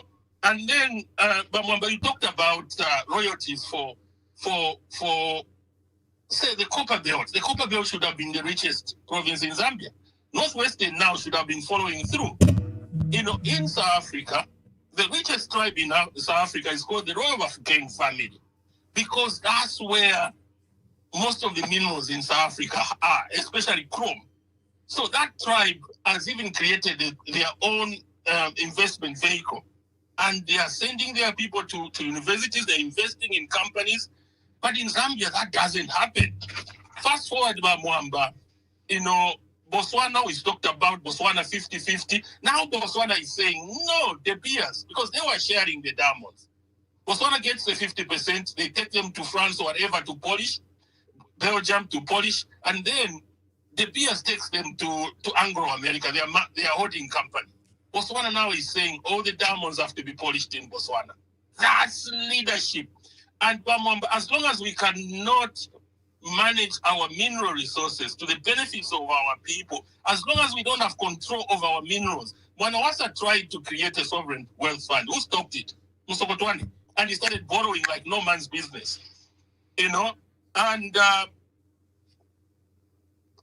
then lastly, Mwamba, ZRA, 60 years after independence, doesn't have the capacity to prevent tax evasion, tax avoidance, and transfer pricing in the mining industry. Musokotwane should be fired. I rest my case. Thank you very much, Patrick, your dear brother from the United Kingdom. I've seen a lot of people, Prof, a lot of people from the diaspora joining us in the debate. I can see them. And I can mention one dear brother, Evans Mnalula, is running, is a management partner for Alliant CPM, one of the biggest tax and advisory services. These are usually held by Price Waterhouse and others, Grant Thornton, but there's a Zambian national who's doing very well in Botswana.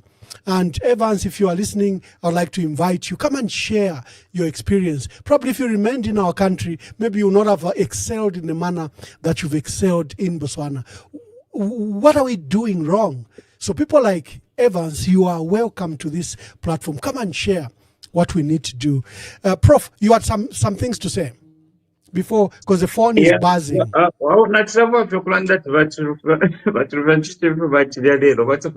Breathe fire. So thank you very much. I endorse every point he made.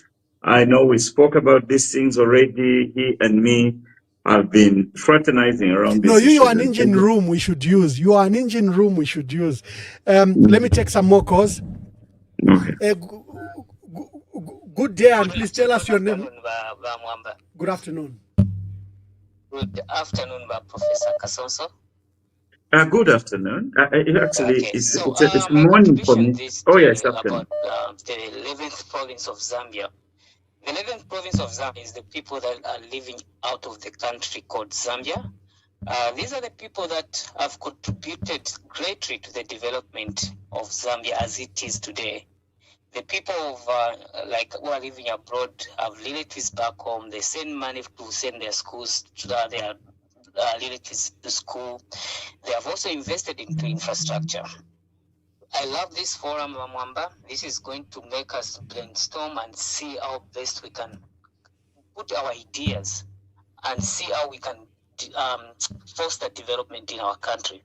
But for me, the biggest hindrance is for the people that live outside the country.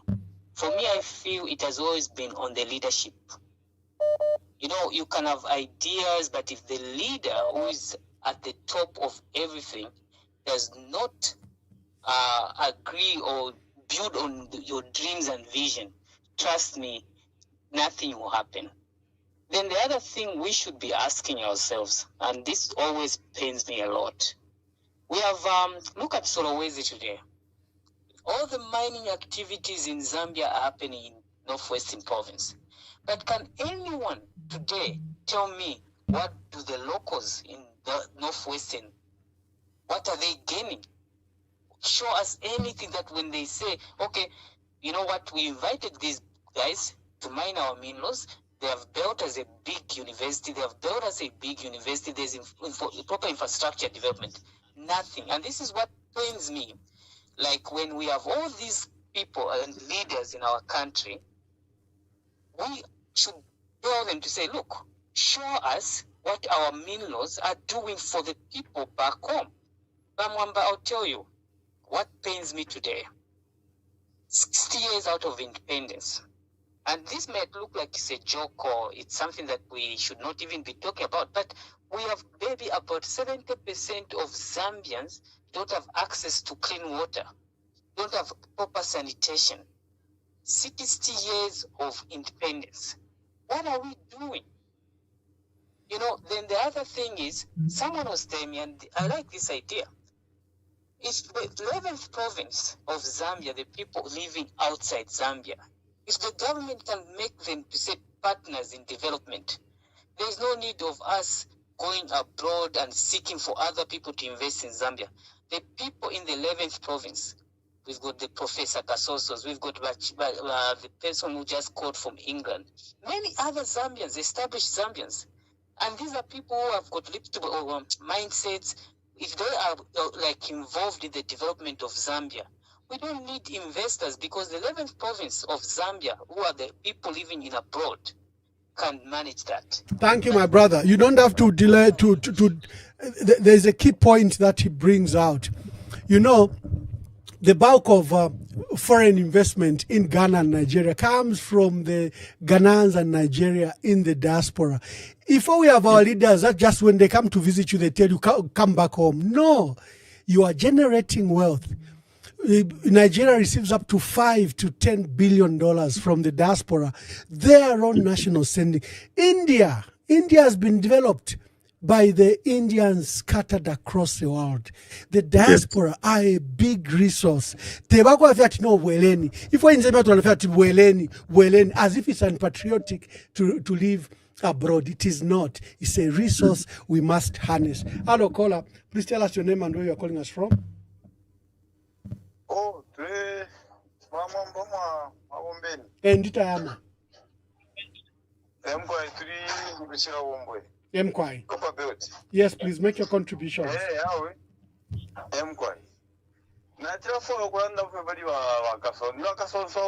Mkwai, wa Professor Kasonso, Jones Kasonso.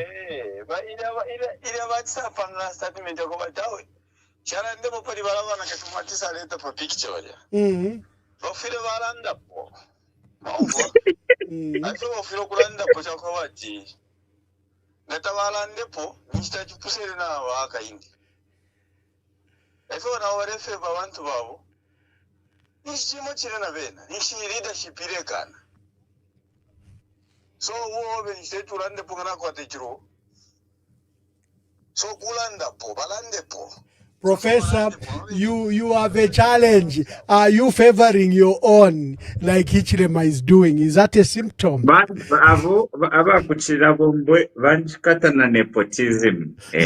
So nala ilubulila. Before I go to the callers. Okay.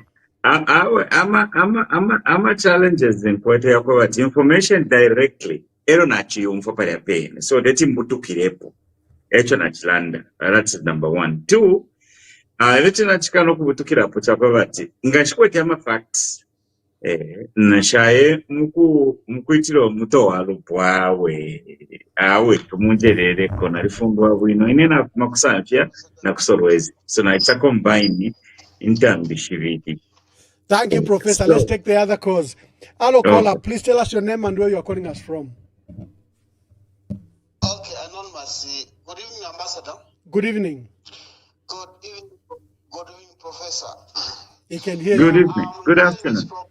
I'm enjoying this program because it's more of mind opening for Zambians. My brother, speak through the phone. Hello, speak through the phone. Don't use the speaker. Yeah. Okay. That's better. We have. Hello? Yeah, that's better. Yes, I'm saying we have suffered for too long. There's need to change things, the way we do things in Zambia here. Because when you look at the way the people of Dubai do those things, that country or that province or that city was poor. It was a fishing camp until they discovered oil. And they made a decision to say we should do something in Dubai that even when oil finishes, people from all over the world, they will find a reason to come to Dubai. And that's what we have seen. Tourism there is number 1 income earner for Dubai. But what are we doing as Zambians with our minerals? It is a very, very sad story. When I go at the Ministry of Mine, I find this officer, his job there is to show where minerals are buried to foreign people. maybe with an exchange of $20,000. I mean, that is, we are selling our birthrights. Number two, we are supposed to see the government also keeping some of the resources. We have seen an influx of Chinese and other people from all parts of the world. They are coming to dig our copper. That copper they are taking, they are not taking it to factories straight. They are some of the copper, some of the minerals, they are taking them for reserves. So what is so difficult about us to also start digging copper, dig the gold and all these things, and also stockpile it in our country? What is so difficult about it? In any case, it's very painful, very painful. It's a painful situation. So at the end of the day, we'll find that we all have ditches here, and this one will be like, even a desert will be better, the way we are going to be left. Kashali and Sakalala at the end of the day. I think you people in the diaspora begin to organize yourselves, begin to organize for finances so that we can start investing in some of these things. It is not difficult to set up a mine. We can even dig using shovels as long as we can make something out of it. But these armchair economists, they are trying to lie to us that mining is a difficult thing to do, but we can do it. Congolese are doing it. Congolese people in Congo, they are doing it on a smaller scale, and they are selling their copper to the Chinese refineries who are refining it, and then at the end of the day they share the money. And that's how Congolese now are richer than us Zambians, despite the country being at war. They are making money, individuals are making money. Not in this country where we have allowed foreigners to make money. Now, last, Masa, let me just comment on this one. Capital, the siphoning of money. But if you said one very key thing that always gives me heart attacks, when I see ShopRite, Stanbic, and all these multinationals, they are collecting money almost every day, exchange it with a dollar, putting pressure on our kwacha. This is uncalled for. There should be a decision by the government where government can make policies deliberately that money, when they make money, these people should stay in the country for 6 months, and then after 6 months they can repatriate a certain percentage. Not just tomorrow, today they sell, like the money they sold today, tomorrow they are going to exchange it into their foreign currencies, putting pressure on our currency. Thank you, my brother. Thank you. Thank you so much. Thank you. Yeah, Professor, I'm glad that you brought out the issue of ShopRite. You know, when I was serving as High Commissioner to South Africa and I looked at the statistics, I was alarmed. Up to 80% of all goods and services were coming from South Africa. And I said, but you have local manufacturers like Trade Kings and others that manufacture. And where is their market? Why are you excluding them? And you are the largest retail chain. And the people that for ShopRite, game stores and others, they leave junior managers. They're managers, they could be country managers, but they can't make decisions like that. We engaged ShopRite as an embassy.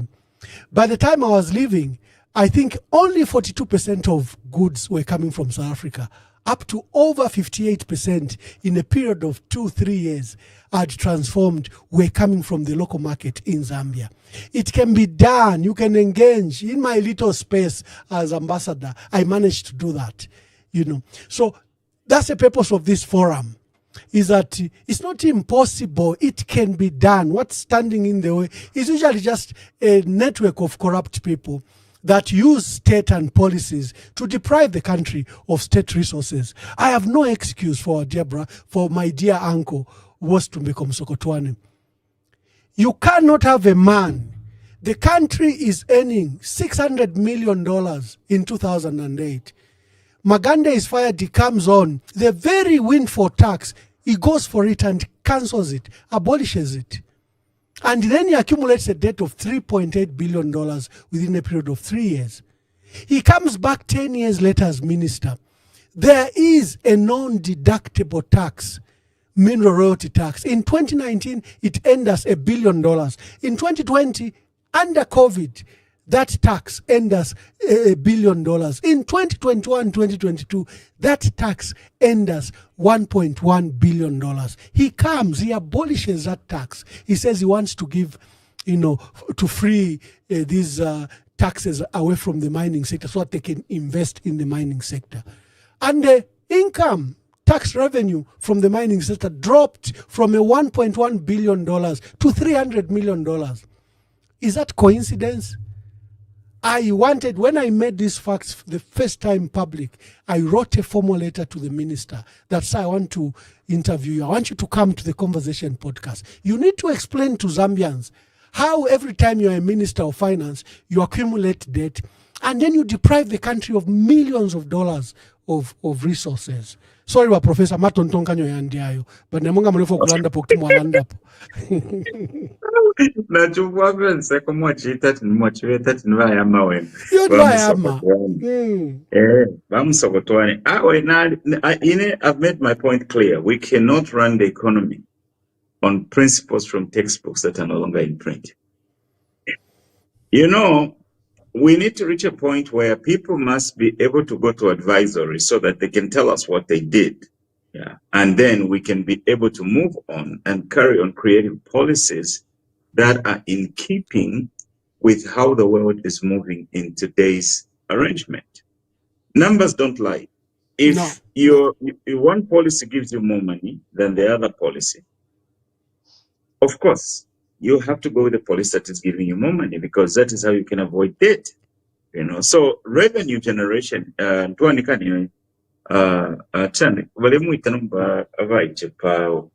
but Kasongo, I eat that revenue.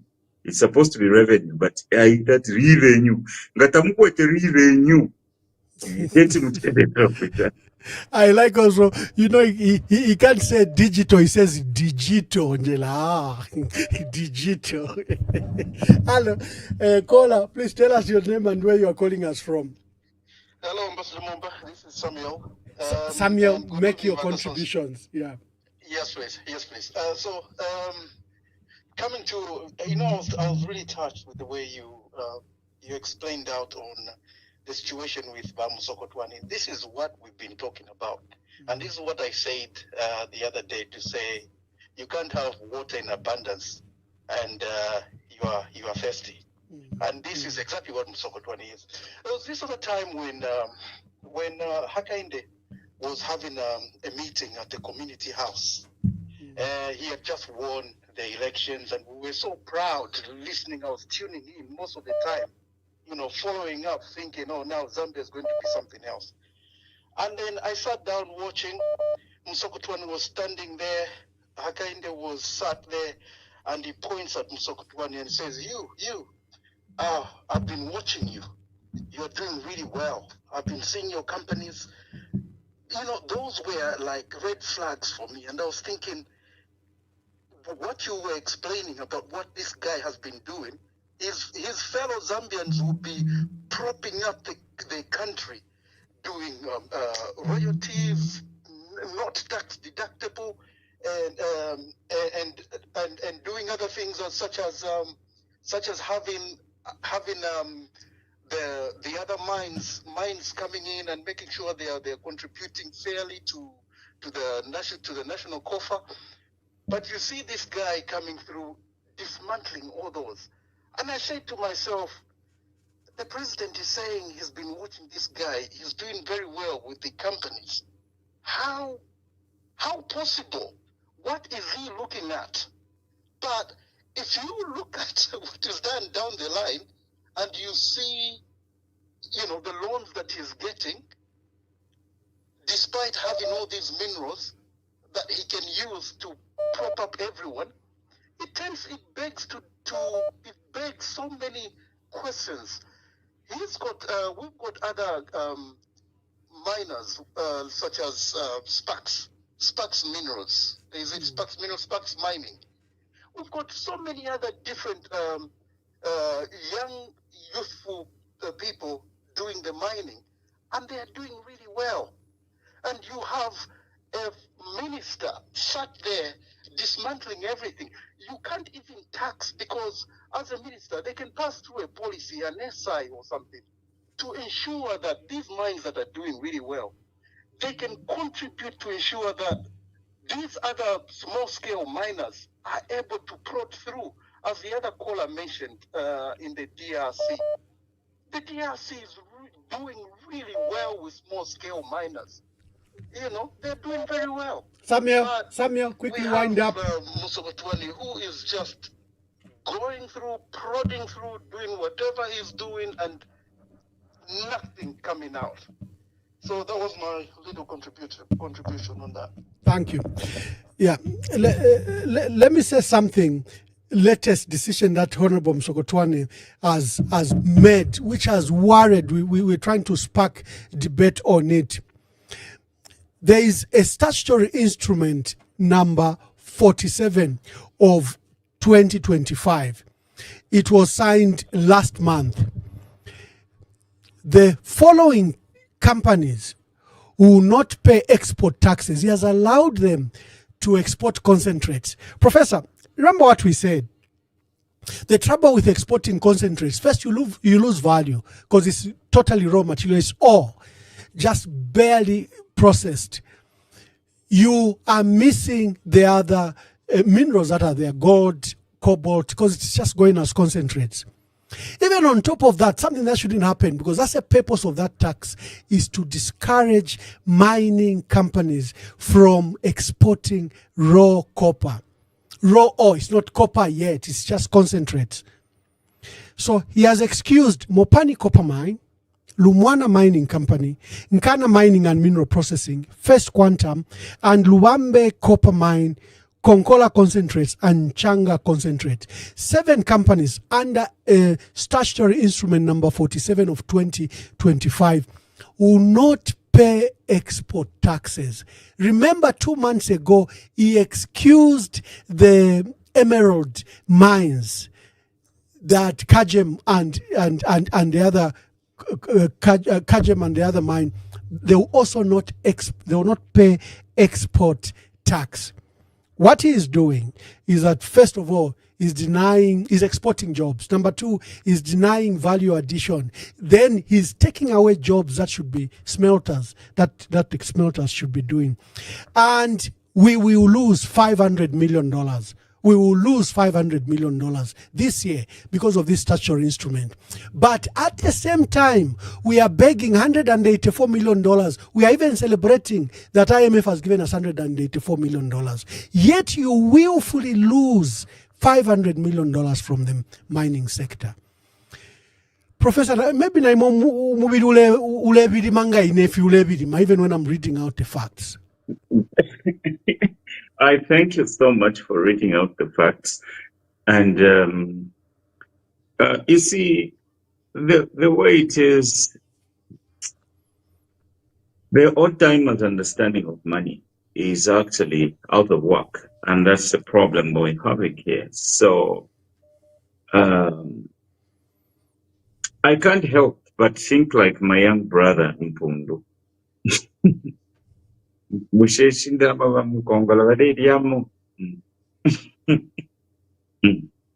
So balefaya kuliokubenga lyamu ekubaya pokempia. So it is a big problem. You see, that is why we need to be serious about the concept of changing governments next year. Even if we don't yet have a well-shaped up system, we hope that the government that we can put in can be able to listen to some of our concepts. Yeah, because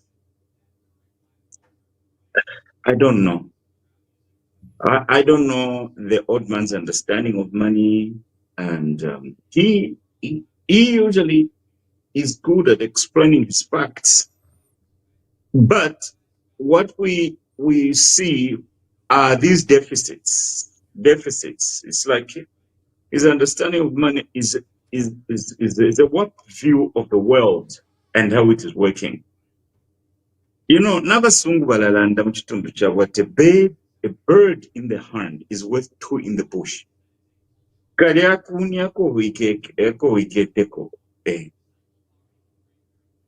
More valuable to you than from Pepe.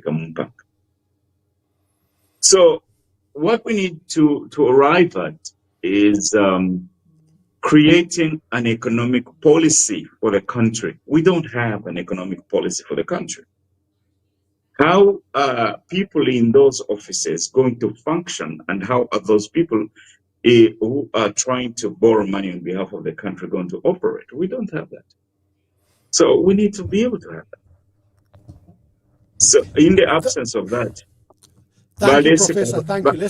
Let's take some more calls. Mm-hmm. We hear our partners participate. Hello, caller. Tell us your name and where you are calling us from.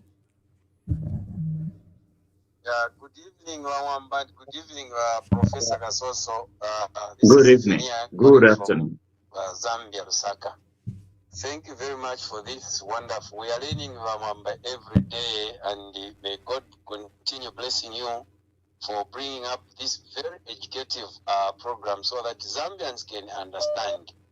I would say that most of us Zambians, we don't want to read, and we don't want actually, and this program is making us to start understanding. Perhaps some of others will start reading.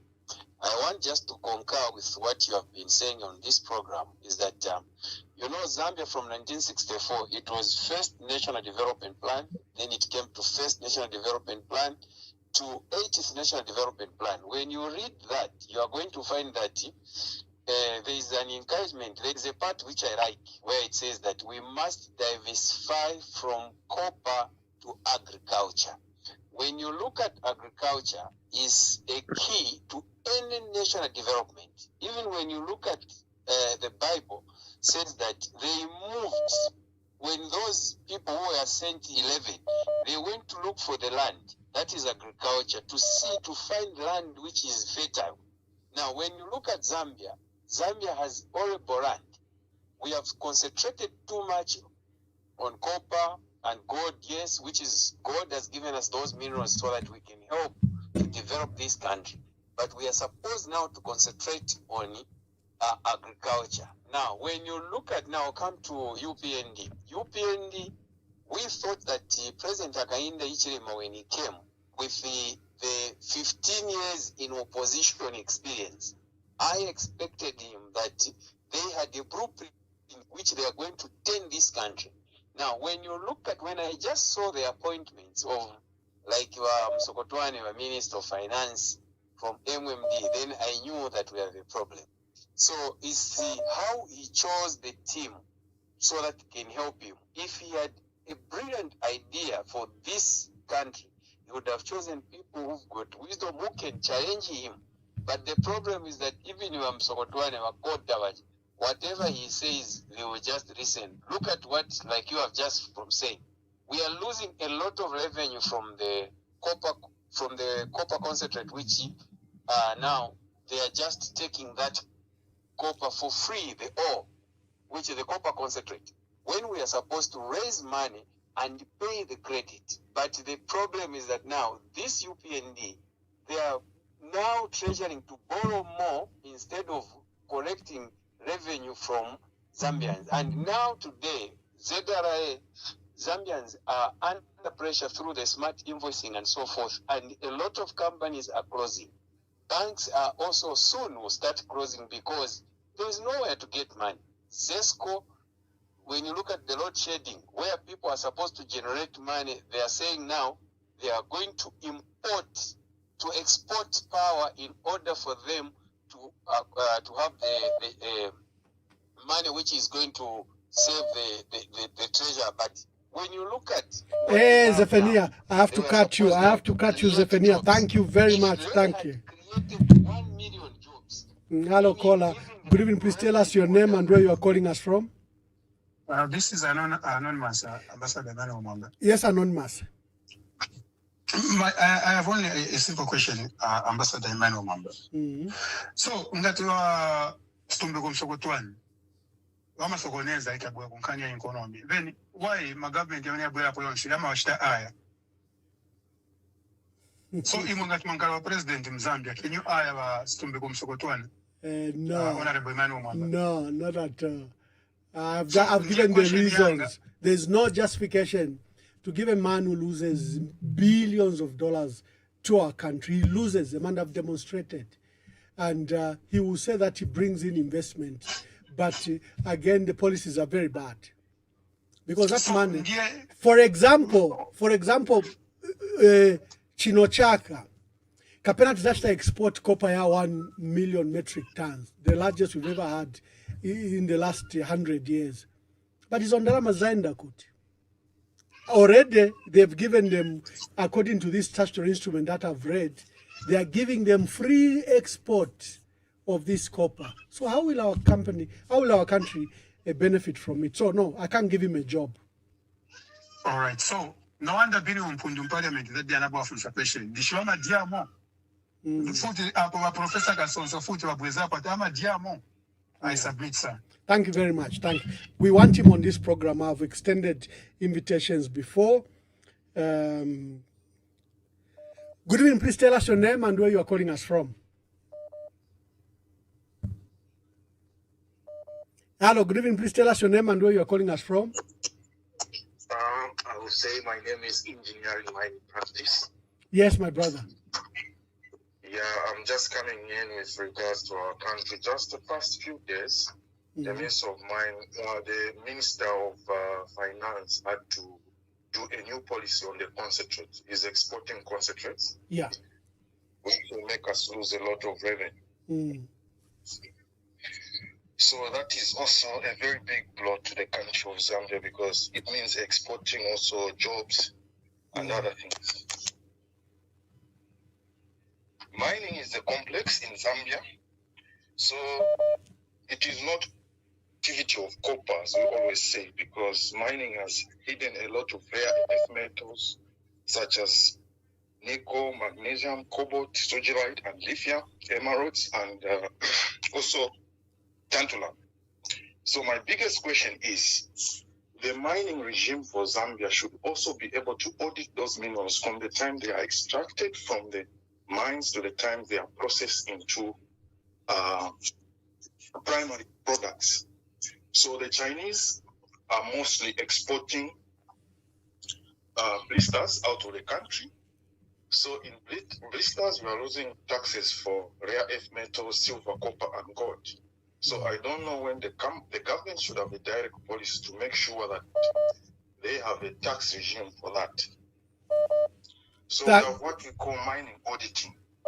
Engineers have what we call metallurgical accounting. So you need to audit from the mining operation up to the time a particular metal is being exported. From there, you can also calculate how much electricity the mines are using, the labor cost and everything. Only from that is when we'll have a representative tax regime and know how much we can produce and control our copper mining ventures in Zambia.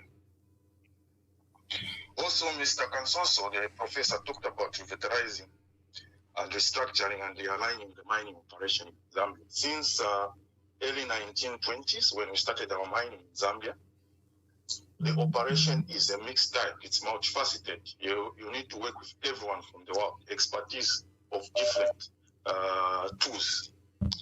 So what is supposed to be done right now is not that the Zambians can't run those mines. What we need is a global operation strategy for Zambia. You bring in equity shareholders so that you run at a very good rate, maybe 50-50 or more than 50. For example, there's what we call Mwamba Collieries. It's running at 75-35. Those investors who came from Mwamba, they are registered in Singapore. However, they came with nothing. That money, which was fought by the Zambia through ABSA Capital, because African Development Bank didn't give us that money. It came through ABSA Capital. So ZCCM gave more of the money, which was 35% shares, than them. So we are losing out revenue, which should be coming to the country, which I feel the country has got capacity to run those thermal power plant projects. However, we have an imperiology complex where we think those people who come from other countries are well positioned to finance huge projects. So far, we have sodalite, we have gold, we have emeralds, we have copper. there is no representation of copper on the face of each and every Zambian. We have continued losing. Yes, of course, agriculture is one of the strengths of Zambia. But right now, you need technology. We have what we call geoengineering here in Europe or Western Europe. You have to be able to have the capacity to create rainfall to avoid issues to do with El Nino. Because some of the rains which we are receiving in Africa, these are induced or controlled rainfall. We need to have the technology which is called geoengineering, in which we can spray specific materials in the rain, which are in the clouds, in order to induce rain in drought-prone areas. My brother, listen to me. Your wealth of particular knowledge, the mining sector, the type of audits that we should engage in is very, very focused and particular. I'm inviting you to our panel of discussion. We'll be discussing various sectors. And I think the one on mining, I want you send me the details on this number, and I want to reach out to you. I'll also send you my email address so that we know you. If you are willing to come on the forum with that specific knowledge, I'm inviting you to our panel of discussion on the mining sector. No problem. We can talk because that's my background. Oh, wonderful. Wonderful so much. Please, I'll send you my number, my other number, and my email. We can arrange. Professor, let me just take last 3 calls and you give your closing remarks. Today is Saturday. We're just launching this program, and I've kept you for 2 hours already. So I think that we should wind up. But let me take just 3 phone calls that then you should respond to. Hello, caller, please tell us your name and where you're calling us from. Ambassador Mwamba Chilufya from the UK. Yes, Chilufya. Can I start by apologizing? Sorry, the last time I called you, I was in a state. But can I just say this? There are times that I feel, why do we even speak for people back home? The reason I'm telling you this, or rather the reason I'm saying this is, it seems people back home are comfortable with what is going on. I can't just imagine another 5 years with my HH, my elder brother. We are borrowing. We are being taught, and I'm sure you can see, Ambassador Mwamba. You look at the kwacha to the dollar.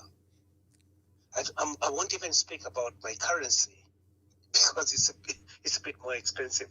You look at that. Go down into Kalingalinga. It doesn't reflect. But what HH has done is he has managed to convince people and make them believe that the country is improving when actually it's getting worse. We are in more debt, Ambassador Mwamba. I'm sure you know that.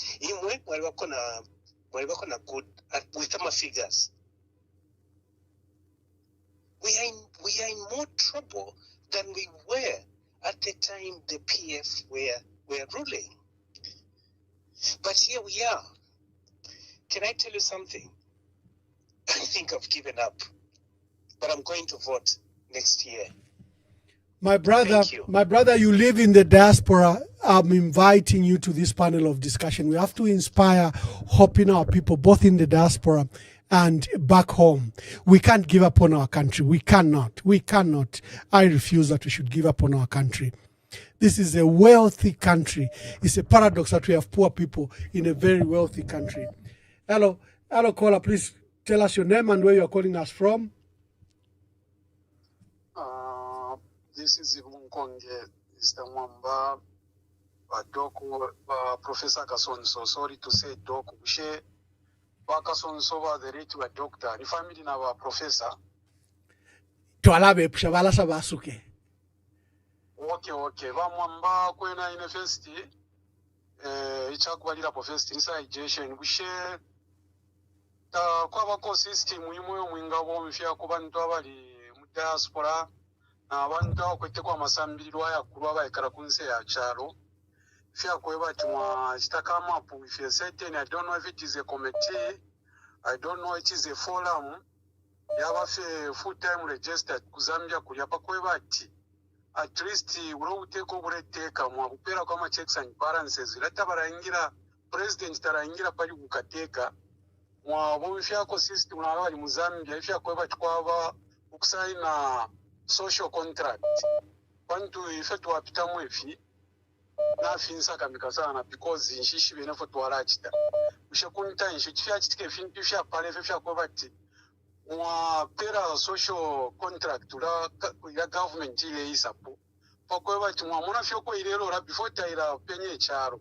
Ilia social contract mwa chita submit mwa chita sui ya government kwa bati hao imwe. So which means Thank you, Bamunkonge. Thank you very much. I think Bamunkonge is talking of an advisory council is very light, is very right from the diaspora. Hello, good evening. Please tell us your name and where you are calling us from. Good evening, Ambassador Mwamba. Good evening, my dear sister. From back home, Zambia. My name is Anik Matipa.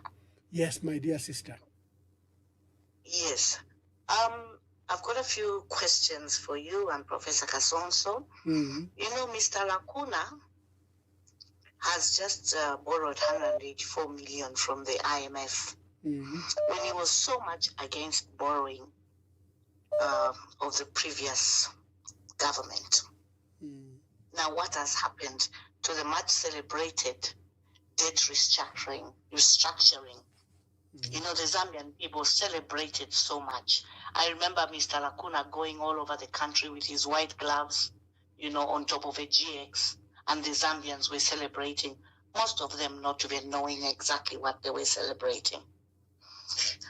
Secondly, I wish to say people are talking so much about copper, and yet we have so much gold in the country. Mm-hmm. And there are gold deals going on in the middle of the night. Please hold on. And no one is talking about this. Mr. Lacuna has sold so much. I equally want to find out, has the much talked about jet that Mr. Lacuna kept talking about it been sold yet? I really would like to know. Thank you, Madam Matipa. Thank you very much. My last question is to Professor Kasonso.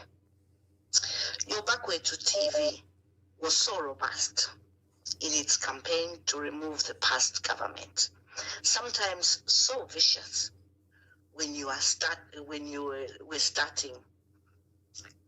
I would like to find out: are you intending to bring back TV Bakwetu to help remove Mr. Lacuna? Thank you very much, Ambassador Mwamba. Thank you very much. Thank you. Good evening. Please tell us your name and where you are calling us from. Good evening, Ambassador Mwamba, and your guests, Professor Kasonso, and all the Zambians, wherever you are listening to this program. Thank you, Mkwai. Tule mi posha nkwa kaputa kuno. Mfoba anonymous wakaputa shemkwai. I joined the program late. Na chisa shikili la fepo valela ndaba Professor Pafia. Kadinishi shibenga moma chilalanda. Shachila vishapa screen. Ukutila kuli forum. Oh, there's going to be set up a forum. We have to be seeing Mweba Diaspora. Ukwa kuchitila kwa filisha ma donations tumane umlimo isho ukabomba. Number forum yoyi inemkwai. Nangutatuwa mu Diaspora tuwa kuno kwa kaputa. Kuno kuzambia tukala chitashani. Kutumoko kuine ku forum. Tukala chita Western Union. Emkwa yona laya suka na lasa ndondolole. Thank you very much. Okay, thank you very much. I think let me take my last caller. Hello, caller. Please tell us your name and where you are calling us from. Yes, caller. Hello, good evening, Mr. Mwamba. Good evening. Thank you so much again for giving me this opportunity to contribute. Although Nachisa is a little bit late, but thank you so much. In a suggestion, Yandi, is it possible to have a provision for diaspora today to participate kuma vote? I know Tiamfika irrelevant points, but is there any possibility that we can be considered if you are Zambian who are considered so that in period of time year 2026 or even in future to aisho contribute kuma votes? That's my suggestion. Thank you very much. I think voting abroad has been provided for in many jurisdictions, and Zambia is yet to implement that. I think after implementing the dual citizenship, we should also implement voting at embassies abroad. Professor Kasonso, you've been a special guest to me, and I'm bringing you in to answer any of the questions and give your closing remarks.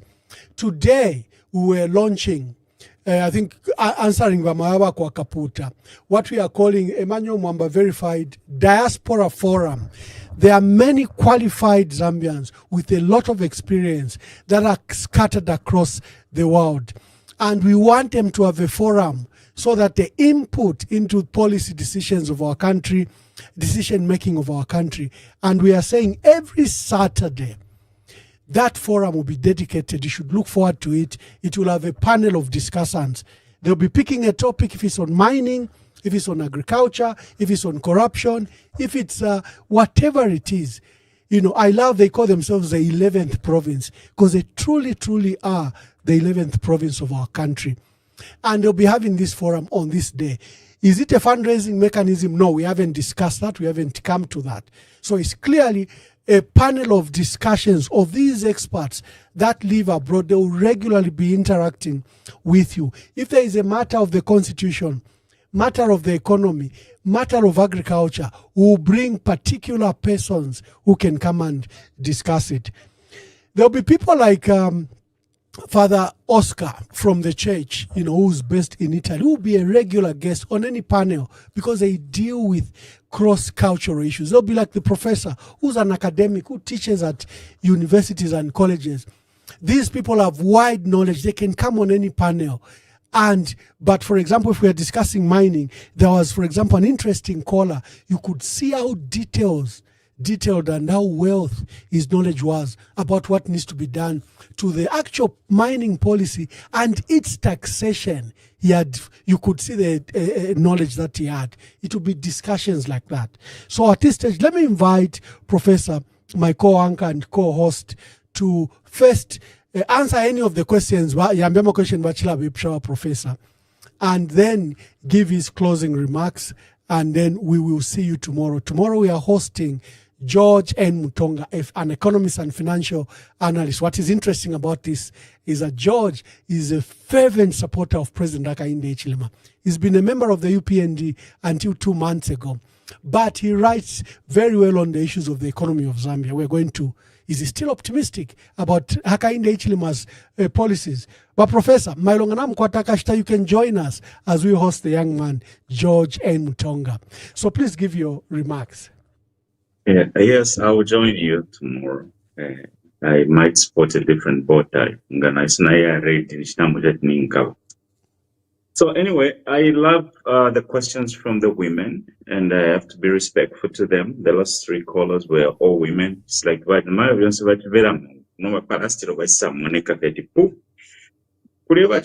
questions per date. Okay, let's be a little bit fair.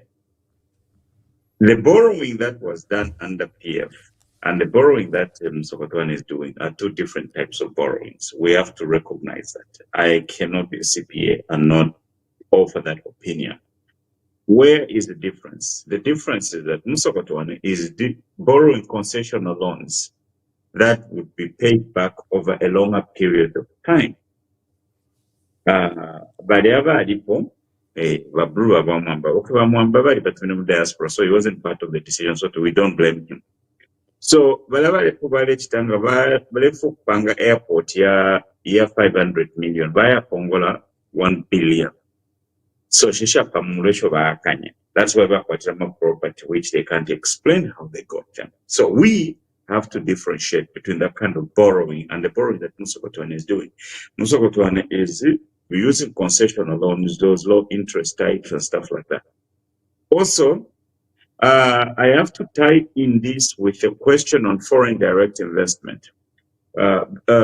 Borrowing and foreign direct investment, there are two types of debt instruments. There are two types of financing instruments.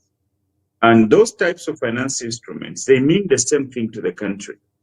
Benafialo basa mukufokotora mumumpia shenu via ya pesti ero nomba mambo kutora kwa macramps, and especially to the degree that the people of Zambia don't have enough equity in those type of instruments, then we are a net loser both in the short term and in the long term. So debt instrument na equity instrument fanza kubomba kumufine bantu kufokotora mwendala mumchalo chenu basenda bamukulisha abana babo mufwene ya mabunu mukuronse elima bachikusha kubambia ati tukagosha TV bakwetu yaliye efo yaliye nife abene ba TV bakwetu nibale ba ambassador bati mu Australia. So aba appreciate TV bakwetu teine narekere fyo kuyako ba ambassador ba Australia bali bapere nchito, so babulire ka TV station geso bakalusha nika one man and a dog walking to Lusaka to get a job. One man and a dog walking to Lusaka to get a job. So bali kabomfeshe okera mwenchito fyakenikali kwa mami takakabwere. So ngamlefu kutumana kwa nefenso festu fya handsome fya vya ulumia mule isa pano pa EMV kutokula sana. But salanda pova kwa kaputa na vena barefa numba babike munaka pia na vena ni ba diaspora.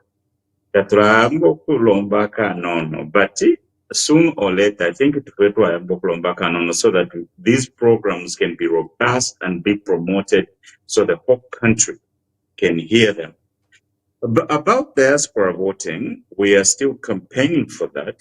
Zambia hasn't given us the opportunity for those of us who are in the diaspora to vote from here. But if you go back and register, you can go to Zambia and vote. And that's a very expensive vote because in a panapo indicate we are return ticket in $2,500. So nganingi samukuvota njina mwishwati kulichin karipe. So and in any case, we'll come and show up. Now, I have got some closing remarks. And therefore, Kulandako, probably the most important thing that should happen. In fact, that's this, perhaps if Nalalanda should set up a platform for tomorrow's show. I will be here to defend my points. The very purpose of government, the initial dream of government, the very purpose of government is, first of all, to eradicate poverty. Poverty affects millions and stifles dreams and limits opportunities. And yet we possess the power to resolve and eradicate poverty. The question we have to ask by UPND is, we gave you a mandate in 2021. We supported you. We spent our time, our money, and everything. The question is, what did you do? Did your policies, did your 10 points put a dent in the poverty of Zambia? The answer is no. Why? Because you have to connect people with the money of their own country. That is why the proposal I've been making here means that we can be able to do that. So, and if you have GDP ngomatowe chulu, GDP kaya pamulu, nabatowe chulu, nabafinyamokopo. GDP nishaya pamulu, but I want to tabali leko na mfimutabeshi unokushati chulu, alitowe chulu. So, yeah, so what we need to do is, number one, the journey begins with education. Education is the cornerstone for a prosperous future. Free education. When we do free education, we have to put in the money in the education system to prepare the children for the world they work in. Do those children have computers? Do they have internet? Yes, they are eating. What don't they have? So if those aspects that prepares them in the AI world that they're going to work in the artificial intelligence world they're going to work in, those tools are not there, that free education is useless. It's not useful. The free education, and then we have to look at creating opportunities. This means investing in infrastructure, supporting local businesses, and encouraging entrepreneurship. Kumufumbo, baile mkuipaya abantu. Tabaile mkubatisha encourage amatizanzo kupoka license, kubatisha reorganize, baba funya hapo fia ndabati na mfim. So all of this must be funded and supported so that we can have people functioning in their own country. Now let's talk about the protection systems. Why in Zambia don't we have unemployment compensation? Of course, we have those other little programs that are funded by foreign countries, but we need to be able to have unemployment compensation. Let's talk about the focus on healthcare. We have a giant problem in front of us. As of next year, the United States will stop donating HIV medication. The United States will have stopped funding HIV medication in Zambia. What plans does the government have? We haven't heard anything about those plans. The government should have a replacement plan for that. But shame on them because they got caught stealing sick people's medicines, and even the country that was donating stops giving those medicines to us. So we have an issue, and healthcare is a poverty issue. Sustainable practices that protect our environment whilst promoting economic growth. Okay, but it's the foreign direct investments. But solar panels, but who is going to be benefiting from that? First of all, power from there will be exported, and you have taken tracts of land where people are not going to do anything on that land except the foreigners who have invested in the country. Foreign direct investment has got limitations. It's not a silver bullet. The fight against poverty requires unity. This is the point on which I'm going to close. It requires collaboration amongst government, businesses, non-profits, and individuals. Together, we can leverage our strengths and resources meaningful. To what degree is this government promoting unity? But President Ngabai says no political gloves to our aid. Consequent positions very fit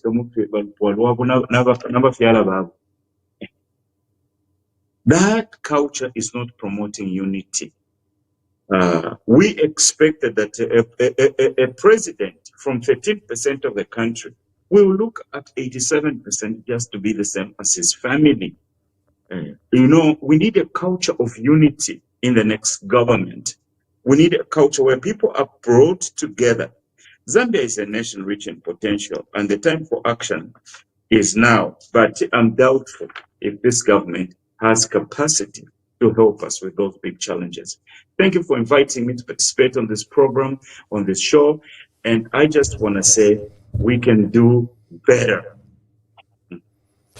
Thank you, Professor Kasonso, and thank you for according us this time.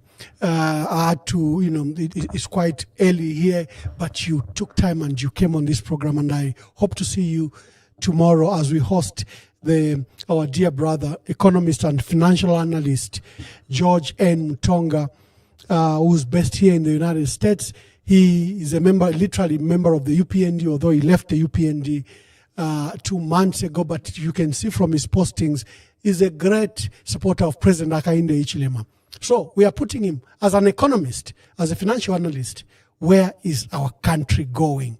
He's not coming wearing any partisan jackets. we'll be discussing, just like we are discussing with Professor, just the hard facts that needs to be said. We were launching today the Diaspora Forum. We are planning that it will be coming once every Saturday, where members of the diaspora will form a panel and discuss whatever topic that will have been set up for them in the week, so that we inform our country that policies can be better, our country can be run better. We don't have to repeat the mistakes of the last 60 years. The country can be run without corruption. Our country can be run, can be built. We can build our economy. Zambia can be one of the best economies in Africa with the resource endowment we have. The water, the mineral resources, and then our people. Zambia has some of the most educated people, and it's one of the most urbanized countries in Southern Africa. It can be done. Where is the missing magic?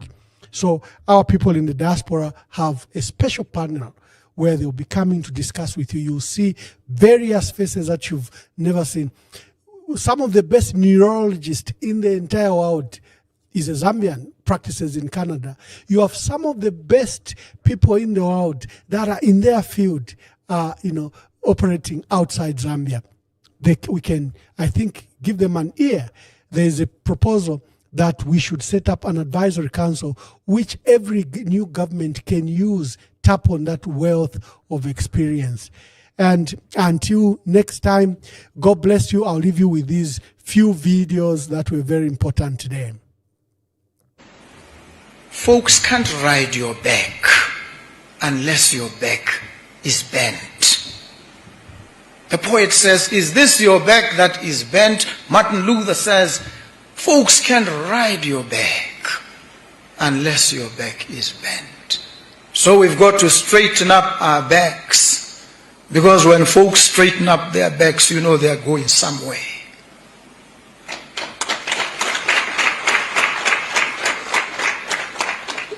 And so we were here today to begin to strengthen up the first few faltering steps in the direction of building a buoyant, a resilient, a united, a proud Africa.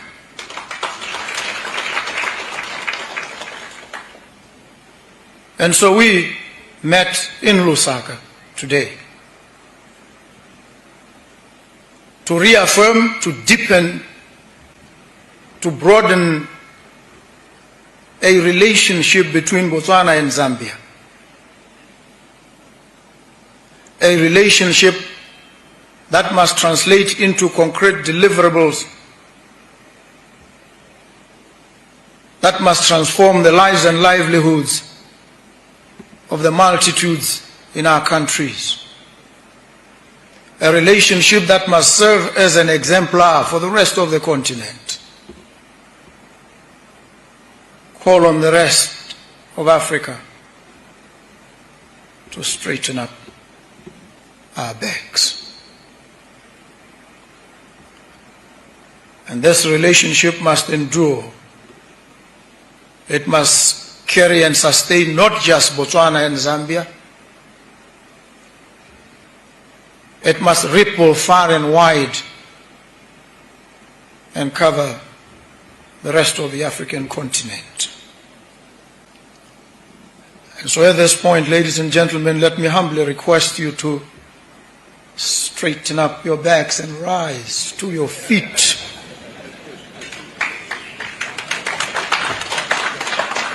Those who voted for change must have now realized that the president they voted for has kept this country paralyzed. If you voted for him, but you're also feeling the pain, I hope you do your best to see it never happens again. Those who voted for change must have now realized that the president they voted for has kept this country paralyzed. If you voted for him, but you're also feeling the pain, I hope you do your best to see it never happens again.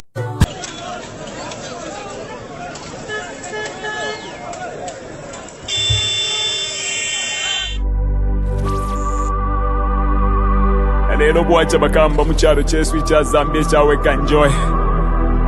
Abantu baafo bakamba kule mu nfumbwe. More than 20 people barebe pati ni babiri. Bagamba. Fish to Arufianya. People have died. Mumino Yabaka Pokora. The police killing people. Why? In the same government, Bagamba, abductions have happened. Bagamba, if you're not with them, it's either you're dead or you're in prison. This government, you're going to change, big man. Fish to Arufianya Pakubika Mobes. Fish to Arufianya. Why me? Missing. Achani Rubamwaicho and Dizona. Where is why me? HH, tell us with your government, where is why me? Give us why me. Justice for why me, big man. Wachila mo HH. Wala tupwisha mega kutupwisha Bagamba. Katwale kya kulanda big man. Why you think? Maina watata. Sabe tuwasevana. Bagamba. Wanesa tuwapweni. Mutala tetu. Ija Zambia. Tuamona mwempwa. Bagamba. Tuamona mwempwa. Nama abductions Bagamba. Owo muteko tuwaleta.